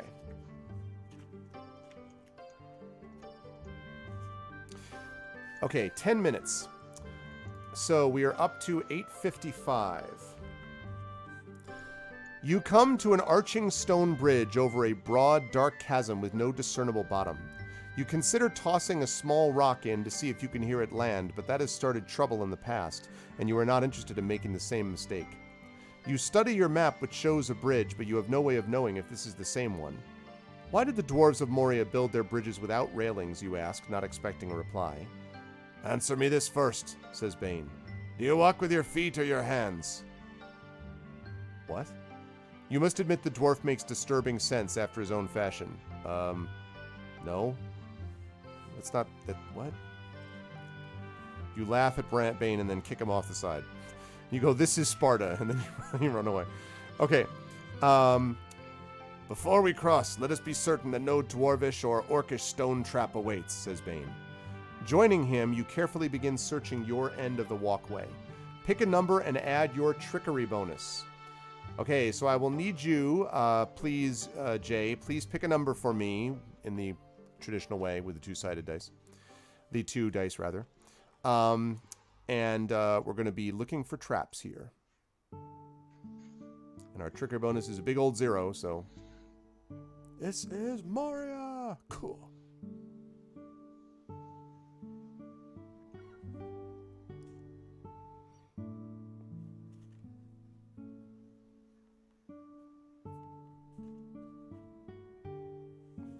Nine. Wow, Jay's dice rolling has been on point today. All right, so after minutes of searching, specifically 10 of them, you locate a trap mechanism but are not certain as to how it works. You also get 2 experience points. Under Bane's watchful eye, you try to disarm it. Soon the sound of sliding metal can be heard. Excuse me. You believe that the disarming has been successful. Pick a number and add your trickery bonus. So second verse, same as the first, Jay. Please pick a number and add your trickery bonus. Also, I want to say, everyone, thank you for the, we've had good turnout today. Low 30s is actually, high 20s, low 30s is actually good for a Tuesday, one of these streams. So let's keep that up. I hope that you will continue to spread the word and let people know. I stream 2 evenings a week most of the time. Most of my content tends to be in the evening, except for Tuesday, when I do from an Eastern Standard point of view during the day. So thank you. Let people know about that, because that definitely, bigger numbers are great for everyone concerned. So thank you all for being here. Bigger's always better. Oh! Wow, really? Also, you're gonna get all the bestest jokes from me, so... That's good. I can see. You come here. So...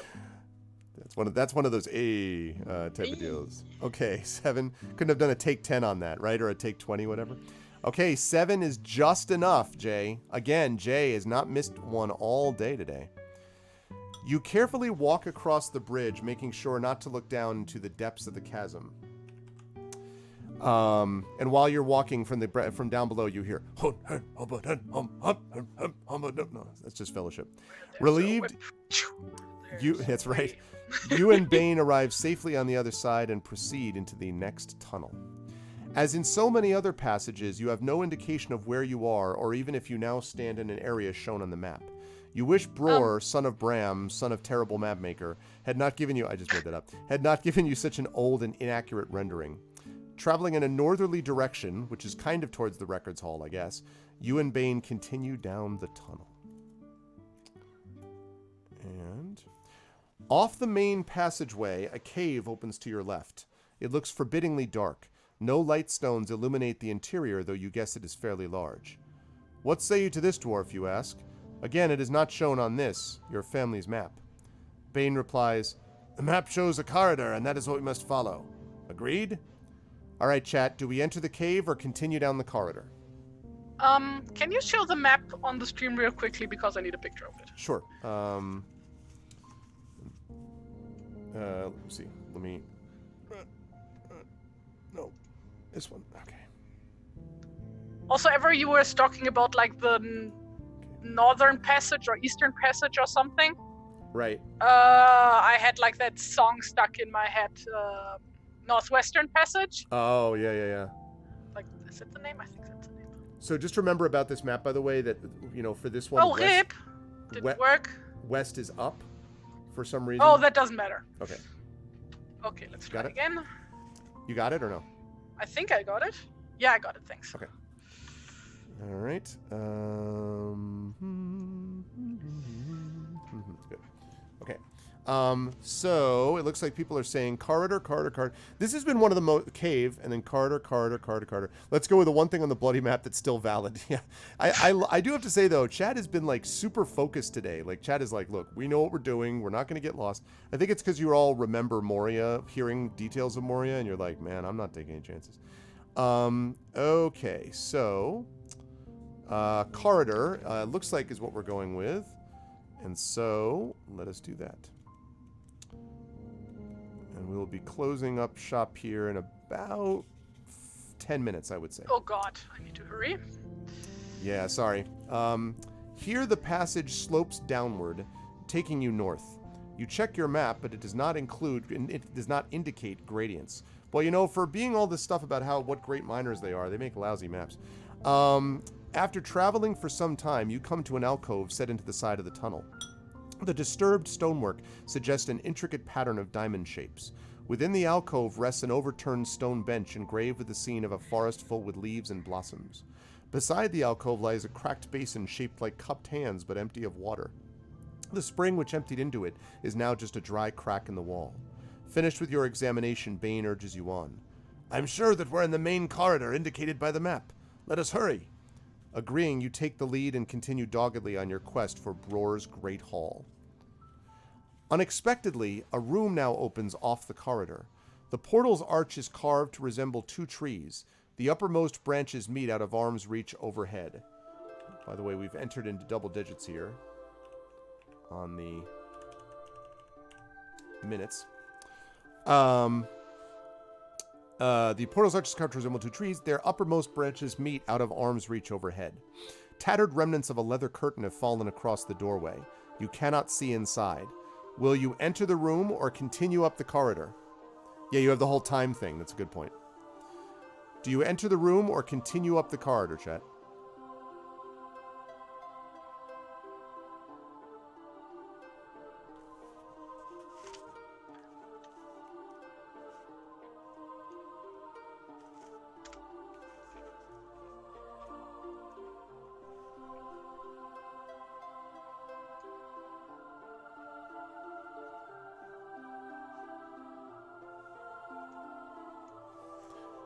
Keep going, we have 10 minutes.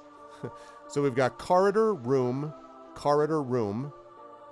up. What do you mean up? Does up mean corridor? Oh, up means corridor. So we have corridor or room. Corridor is the way you've been going. Room is like, you know, looking in this room that you're passing. So we have 1, 2, 3 corridors. We have 1, 2, 3 rooms, 4, 5, 6 corridors. Okay, we have 6 corridors and 3 rooms. Or I should say 5 corridors and 3 rooms. Okay, so we have 5 corridors and 4 rooms. I think that's right. Corridor. Room, okay, yeah. Corridor still has it. Last call. And... okay, corridor it is. Okay, here we go. Where are we? Okay, main corridor. Here the passage slopes downward. Oh, wait. I did that already. My bad. Sorry. Okay, if you continue up the corridor. Yes, we do. That's what I was looking for. You and Bane soon stand at another bridged chasm. Let us consult Bror's map once more, requests Bane. I like looking at useless things. No, I just made that. Really? It doesn't really say that. You made that up? I don't know what you're talking about. You are so creative. You should be a writer or something. Yeah, exactly. Who would do that sort of thing? That's the bridge that you can see.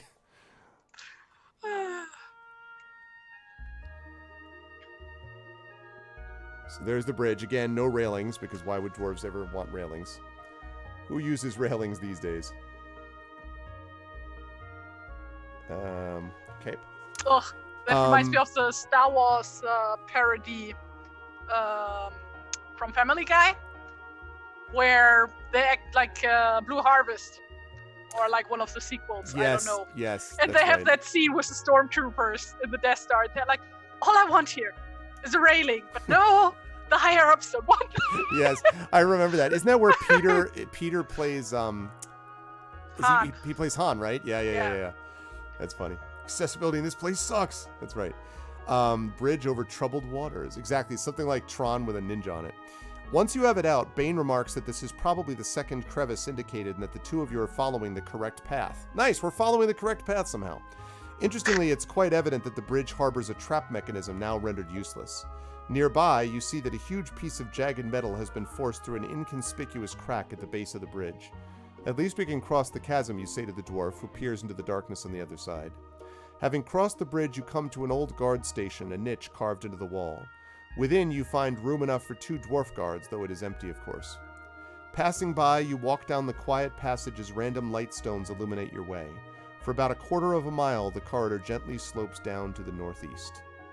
Okay, good stuff. The tunnel now comes level as we reach the 10:25 mark. The tunnel now comes level and then begins an ascent. At one point, a reddish mist falls from the ceiling, betraying the presence of deadly, sleep-inducing Gorfang. Aware of the dangerous properties of the moss, you and Bane avoid the overhead niche where it grows. Once past it, Bane says, "Now it is but a short way to the Great Hall. May no ill fortune bar the way."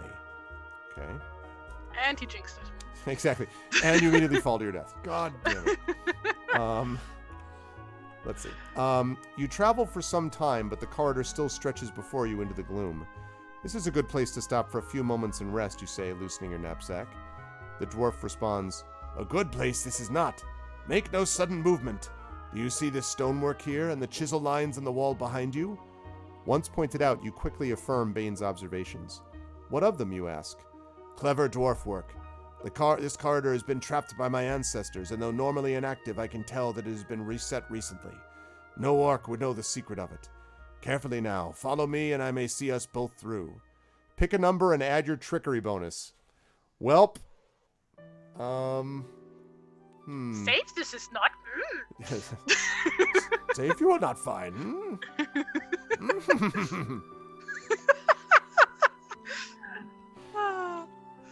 Look as good when 800 years you reach, you will not,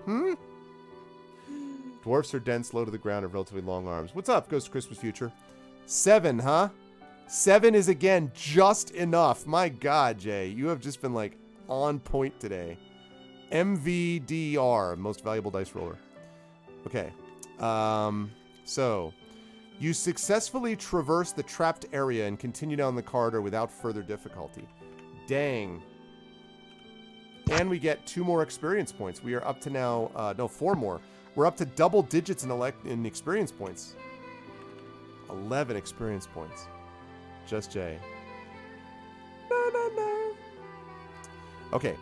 Soon the tunnel branches. And this brings us to 11 hours as we reach the 11-hour mark. 11! 11. God, I can never not make that joke. 11. Never. Is that Dick Van Dyke? 11. Soon the tunnel branches. Consulting Broer's map, you feel certain of where you are. This intersection is more elaborate than most. 2 elongated dwarf heads carved from red stone stand on either side of the corridor where it divides. The huge, empty eyes of the statues seem half asleep. What they have seen you can only guess at. The archways for the corridors ahead are decorated with tree-crowned columns of black marble. However, a third and smaller corridor, not on your map, leads off to the left. For this side tunnel, the stonework is fair, but no elaborate decorations mark its walls.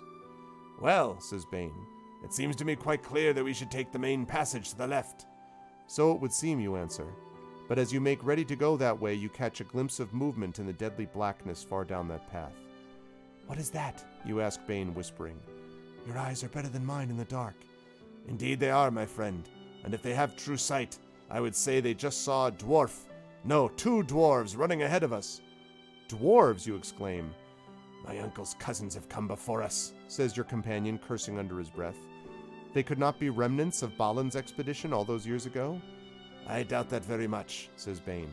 "I've heard that they were slain to the last in the chamber of Mazarbul. And if they were Balin's folk, why would they run ahead of us as we approached? No, I say they are agents meant to prevent our getting the will to Bror." You look once again down the left branch of the main corridor. Bror's cousins or their agents await our next move, but we know not their number nor the fate they would bestow upon us.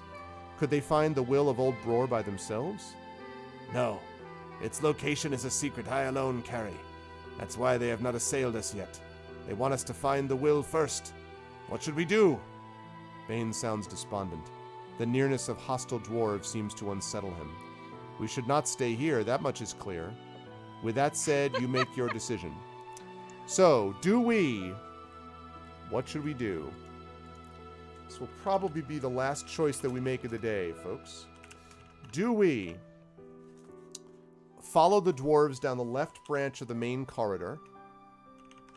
My cat is screaming at me. She wants attention. Hang in there, Yeah. cat.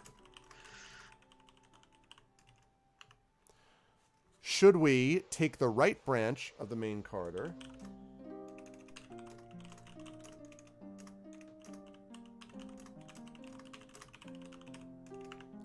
Or should we explore the smaller, unmarked corridor?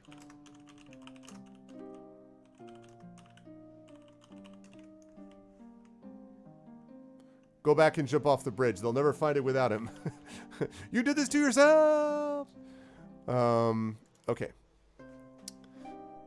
Oh, now she's sitting on my shoulder. Hi. All right. Your muse has arrived. So, follow the dwarves down the left branch. Take the right branch of the main corridor. So, follow the dwarves down the left branch of the main corridor. Take the right branch of the main corridor. Or explore the smaller, unmarked corridor. Also, ich habe keine Zeit, um mit dir zu spielen. Geh weg. So. Sorry. Decided to sit on my drawing tablet, which is not going to work out. Cat's like, this is a great place to go. And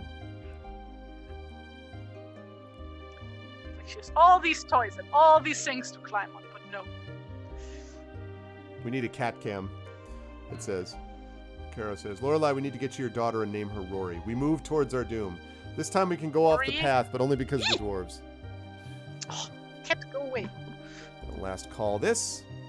Why Rory? It's a weird parrot you got on your shoulder. All right. Pay attention to me. Exactly. All right. And close. All right. This is going to be interesting, chat. This will be a nice way to close out the day today, actually. Oh no! I'm not done yet. Let At me finish first- this one. At first, this tunnel appears to be a dead end. A niche with a large statue of a dwarf head carved in red stone stands at the end of the corridor with what appears to be a rough, curved wall behind it. However, as you and Bane peer around the statue, you see a slender metal pole descending into a shaft in the floor. A pass between the levels of Moria. Such travel can be dangerous, for you will not be able to climb back up. So, here are your options. Should we... A fireman's pole, basically, yeah. So should we return, Or a stripper pole. or that? That's also possible. Not at all, but unless the dwarves like to get down in certain ways, and I don't, Why wouldn't they? I mean, I guess they did technically get down, didn't they? Yeah. All the time. Okay, return to the previous intersection and take the left branch of the main passage. Return to the previous action and take the right passage, or slide down the pole.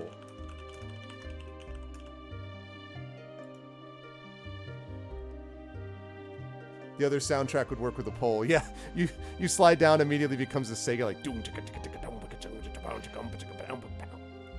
All right, so do we return to the previous intersection, take the left passage, return to the previous intersection, take the right passage, or slide down the pole?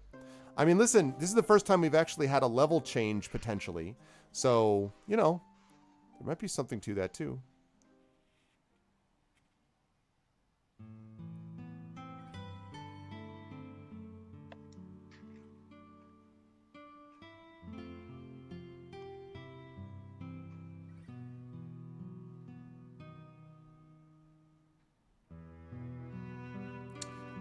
Which direction did we come from? I think, let me look and see.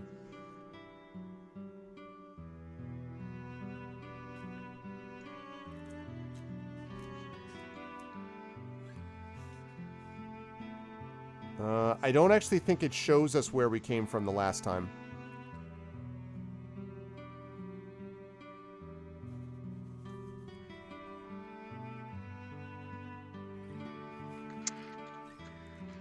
Okay.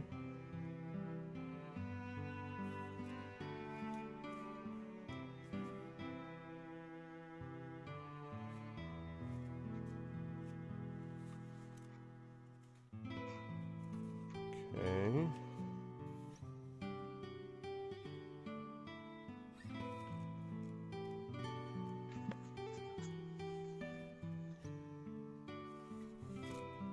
Yeah, it doesn't look like, just checking quickly, it doesn't look like there's one that's like the way that you came. All right, so slide down the pole. People are excited to go down you just all want to go down a fireman's pole. That's what's all about there. All right, last call. Yeah, I think That's the thing. I don't know. I know at one point we did start to loop back around to the records room, but the fact that that thing was blocked off by rubble means that now it's just difficult. Like, we're not, yeah. And he said that at one point that we were going in the right direction, but presumably there would be stairs back up into a section, maybe, one would think. No way I'm with Terry. Hmm? They think that it's a stripper's pole more likely than a fireman's pole. Okay. All right, pole it is, people. You slip into a pit of spikes. No, I made that up. Okay, so you are going to get, first of all, we have 5 more So minutes. do we lose all our rings, or? And you get an experience point. Nope, you did not actually. I was just joking. As you grasp the pole really? and swing out over the shaft, all below you is unrelieved darkness. The pole is slippery, so although it is far to the bottom, you soon arrive. Bane follows shortly thereafter. That's funny, Aaron. Looking back up into the towering black, you realize that there is no returning that way. The small room at the bottom of the shaft opens into a wide corridor. As you and Bane begin to walk along, swirling patterns of light stones come to life in response to the amulet. There is no sound nor betraying gust of air. Indeed, the weight of the mountain seems heavy above you in these lifeless corridors. After a time, you come to a junction where a side corridor joins the main passageway. A hollow niche has been carved into the wall at the junction of the main tunnel and its offshoot. There, a basin containing clear spring water rests, and a stone bench is within easy reach. Ahead, down the main corridor, you see that the passage slopes down and becomes at least half submerged in stagnant water. Well, that does not look promising, says the dwarf. All right, do we enter? I'll have us do another choice or two to give Terry a little more time. Do we Help! until she's attacked by Cat? Do we enter the side corridor, or do we go down the main corridor and enter the water? I think you might be right about that, Arudno. So enter the side corridor, or go down the main corridor and enter the water.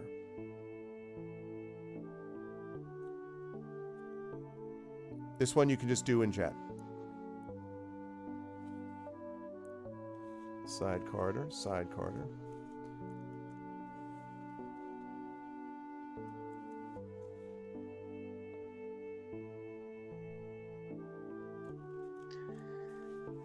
Oof.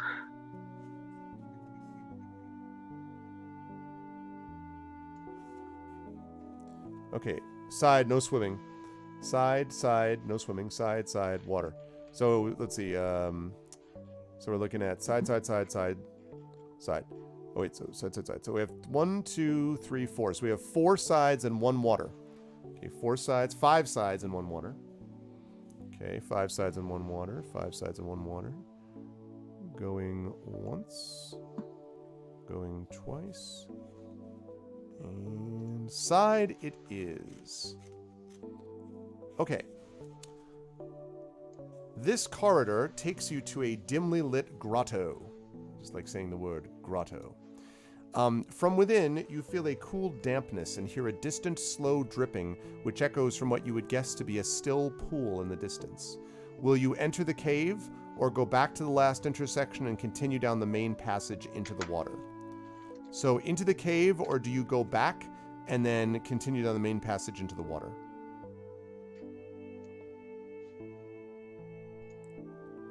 The darkness is my ally, Batman, especially with a pole and dim purple lights.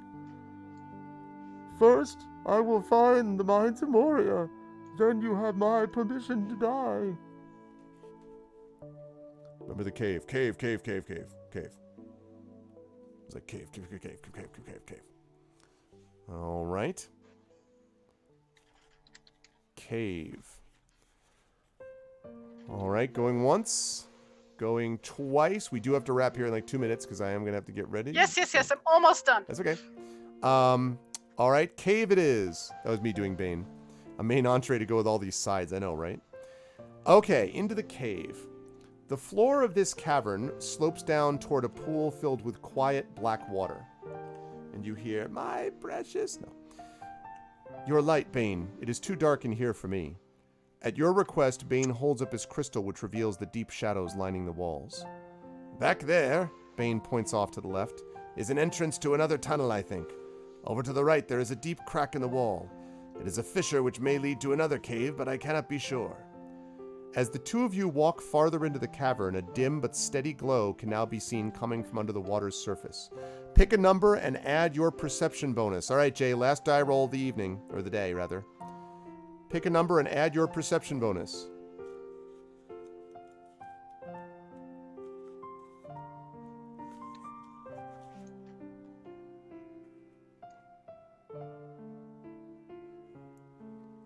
Laura's just slightly insane, having snapped on the last trip. It's caves all the way down. Exactly. 7. Oh, that's right. 7 plus 2 for perception, so we do actually get that. Okay. You ask Bane a question. That illumination from the pool, could it be light stones coming to life for your amulet? Perhaps, says the dwarf. The light does. You interrupt Bane. What was that? You have just seen a few small bubbles break the surface of the pool. As their ripples come out to the rock at the edge, Bane stops walking for a moment and lifts his crystal a little higher, as if its rays might pierce the water and reveal what lies underneath. I know not, answers Bane, nor may we want to. There we go. There's a perfect way to end. Yes, and I'm just done. Oof. Yay! Okay, very, very cool stuff. Okay, so let's just wrap up with the character first of all. So we ended with, didn't lose any stamina. We ended up, we are 7 days and 11 hours and 30 minutes, despite what I just did there, which was stupid. There we go. 11.30. So we have 11.30, so 11 and a half hours. Remember, we need to complete this in 48 hours. So we have, what is that? 36 and a half hours left to go, basically, before we have run out of time. We have the same things we had before, but we have 12 experience points. We have fewer provisions, but otherwise we are still together. So we have managed to hold our own, despite all odds, apparently. Very cool. And that is going to lead us, of course, to our wonderful illustration. So we will be able to wrap this in our next session next month. We will be able to finish with Mines of Moria. And I think we said that after that, we were going to move to another set of books after doing two books in the Tolkien universe, I believe. But we'll talk more about that when we get there. Hashtag Tolkien Tuesdays. Woo! I know, that's right. The new Tolkien Tuesday situation at that point. But having said all of that, let's talk about what illustrations we had today. So take us through these, Terry. So, first of all, of course, our heroine, Laura Hopesinger, got a little, what do you call it, makeover? Because, it's been a few years and stuff, and now she's like a seasoned adventurer instead of just a barmaid. I think that's what... No, she was a stable... what do you call that? Stable hand? Like a stable... Yeah, stable hand, something like that. So, right. Yeah. But now she got a haircut and... got like proper gear and stuff, ready to do the adventure and stuff. Okay. Very cool. And then our boy, Bane. I was thinking Bori. What was that his name? Like from that other game where we had a dwarf companion. Oh, Bori. Yeah. Yeah. What was that? What was one of the Fighting Fantasy ones, I think? Yeah, like one of the first ones we did, I think. Yeah, that's right. And he was like in an airship and stuff too, right? Yes. And yeah. So very, very cool. That is good stuff. Yeah, I love the lighting effects on that. Very cool, very cool. As they and the last one, because I haven't done a meme in a long time. Oops, I kind of moved it away. Just read that. Whoa, this is worthless. That's actually a really good impression of a map, which like reflects it, and you're like, this does nothing. I have no idea what this is. Oh my god, that was super great. That last one must be a poster. That last one is really funny. I really like that a lot. Are you going back to Detroit? At some point. I imagine I will do so, Big Boss. Yes, for sure, at some point. Very cool. Very, very cool. Yeah, this was a lot of fun. Despite our sidetracking with conversation, which is very appropriate for a book which has this many sidetracks, we did actually make progress in the book overall. So it was great stuff. And chat was great and did a great job today as well. Also, special mention to J-Rab for his on-point dice rolling. So good work today, Jay, on the pick a number stuff. Terry, where will the lovely folks see you next? Here, I guess. Next Tuesday. Always, yeah, next Tuesday. At 10 a.m. though, please note 10 a.m. Eastern as opposed to noon, so it'll be 2 hours earlier to accommodate Amal, as they're about to go through some serious Things are getting real across the Withered Heath, so they'll be doing Yes. that. Otherwise, though, where would they find you on the internet besides this? Twitter mainly currently. So yeah, I also have Instagram and all that stuff. At TariToons, you'll find me somewhere. And stuff. Absolutely. Yes, please And do her a follow. Patreon as well. So, Oof. Don't mention that one. oh man, it was always a pleasure, though, Terry. Thank you very much Yes. for the awesomeness. And chat, can we get some love for our amazingly gifted artist, who I'm so glad is able to do this. These are always a ton of fun. And yeah, Terry, I will speak to you, and of course, I'll talk to you next week for Tolkien, and we'll be right back here for this next month for another one of these. Yes. Thank you very much, Terry. Bye. Bye for now. Oh, and don't forget, Terry GMing. So if anyone is interested in being part of that campaign, contact Terry on Discord, or you can, I assume, private messenger on Twitch, or could I guess maybe follow her on Twitter? Like maybe just add her on Twitter, I guess, and that would be another way. No, you should just do Discord. Ask me somewhere. Okay, yeah. So Discord is basically the best. Yeah, way to do it. Discord is where we do all the organization anyway. Okay. So Discord sounds like a plan. Exclamation point. Oh, also, just like beforehand, like we are going by my schedule, so on my afternoons. So like, if you are in the US or something and you can't do like on weekdays at like 10 a.m., then probably not gonna work for you. So yeah. Got it. It's good stuff, though. Thank you, Terry, very much, and I will speak to you soon. Thank you. Bye. Bye for now. All right. That was a lot of fun. Man, I always marvel. I mean, I've said this before. I always marvel at Terry's. My hat is weird. There we go. I always marvel at Terry's skill, but just the speed with which she's able to do this stuff always really kind of amazes me. So I always, dig that quite a bit. Anyway, this was a great time, and I want to thank you all for being a part of it. However, it is not the end of my streaming today, because I'm going to be heading over to GOG in about a half hour, actually less than a half hour now. We're going to be playing some Heroes of the Monkey Tavern, so I'm going to need to make sure that I get that set up. But I do want to mention one quick thing, which is not channel related, and that is about this shirt that I'm wearing. I am wearing a Gun Sense Voter shirt. This is about gun control, but I'm not talking about that specifically, though that is always an important issue. It's one I believe in. But the important part is the voting part. This is called Super Tuesday in the United States, and it is where a lot of states are voting. Sadly, not my state. New York State, you have to wait till like April. But California is voting today, Virginia, Tennessee, Texas. There's a lot of states that are voting today, and there's a lot of delegates that are up at stake for especially the Democratic side of things. So what I want to urge people to do within the sound of my voice who are watching this live stream, if you have not done so already, please make sure that you make a decision, that you make plans to immediately go and vote. This is extremely important. I understand that for some Democrats in particular, their feeling is, I just want to wait and then get whoever it is, and then I'm going to vote for them. I'll crawl across broken glass to vote for them against this fascist occupant of the White House. And I'm with you. I'm right there with you. But as far as wanting to do that last part of it, but the first part is important too. The more that we can show turnout, the turnout in South Carolina was really good. It was actually above 2016 levels. It was almost at 2008 levels. So the more that we can do that, the more that we can demonstrate the overall quality of the turnout and continue to sort of push those numbers upwards and show that enthusiasm that helps with the media narrative. And sadly, it shouldn't be this way, but people like to jump on a bandwagon, and they like to see like, whoa, lots of people are voting. I guess I should do that too. The way that we maintain ourselves in a democracy is to vote. It is that important. And as all of you know, if you've lived through the last 3.5 years with us, you will know what a disaster we've been living in. And part of that is because the votes, we did not have as many votes as we should have, and as a constant, they didn't come in the right places, and so there were other things too. But the key here is to make sure that you get your vote in for whoever your chosen candidate is. The key is to make sure that you do your vote. So please vote in the primary. That is really important. Once you've had a chance to do that, then you won't have to hear me bothering you again about it until we hit other primary dates, and obviously I will bother you a lot on voting day in November, on election day. But this is important for those of you who are in the United States to be thinking about this. So please go vote vote. It's really, really important. It's huge. Because exactly, I'm not going to bother voting the primaries. It's useless. And then why are all the candidates so bad? Exactly right, Mirinda.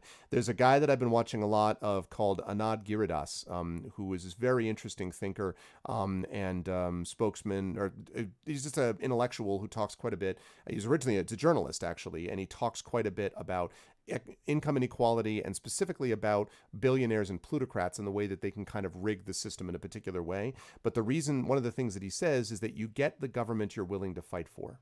And a big part of that is voting. It's the simplest thing in a way that you can do, and yet it is the most important thing that you can do in a democracy. So please make sure you get out and vote. It needs to happen. It's critical that you do that and sort of have your voice be heard.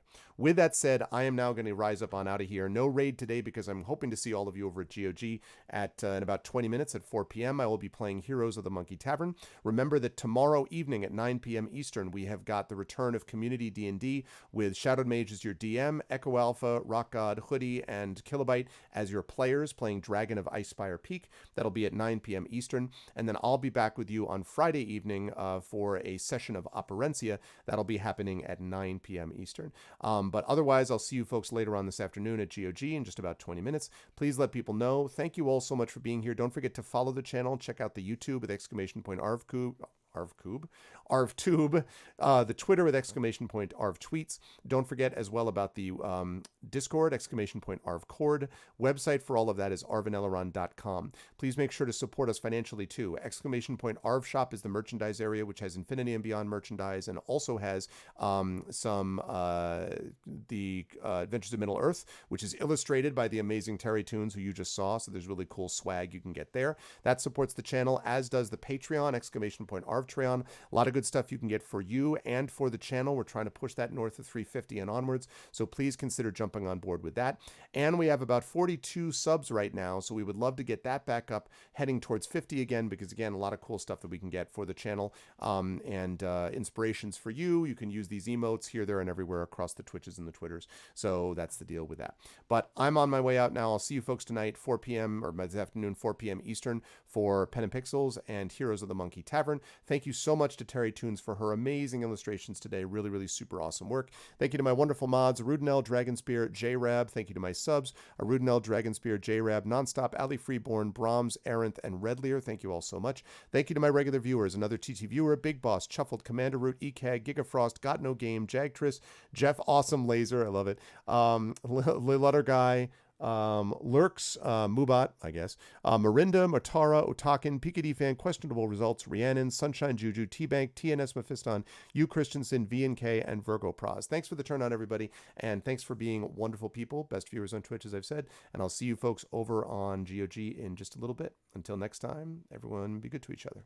Bye for now, and go vote.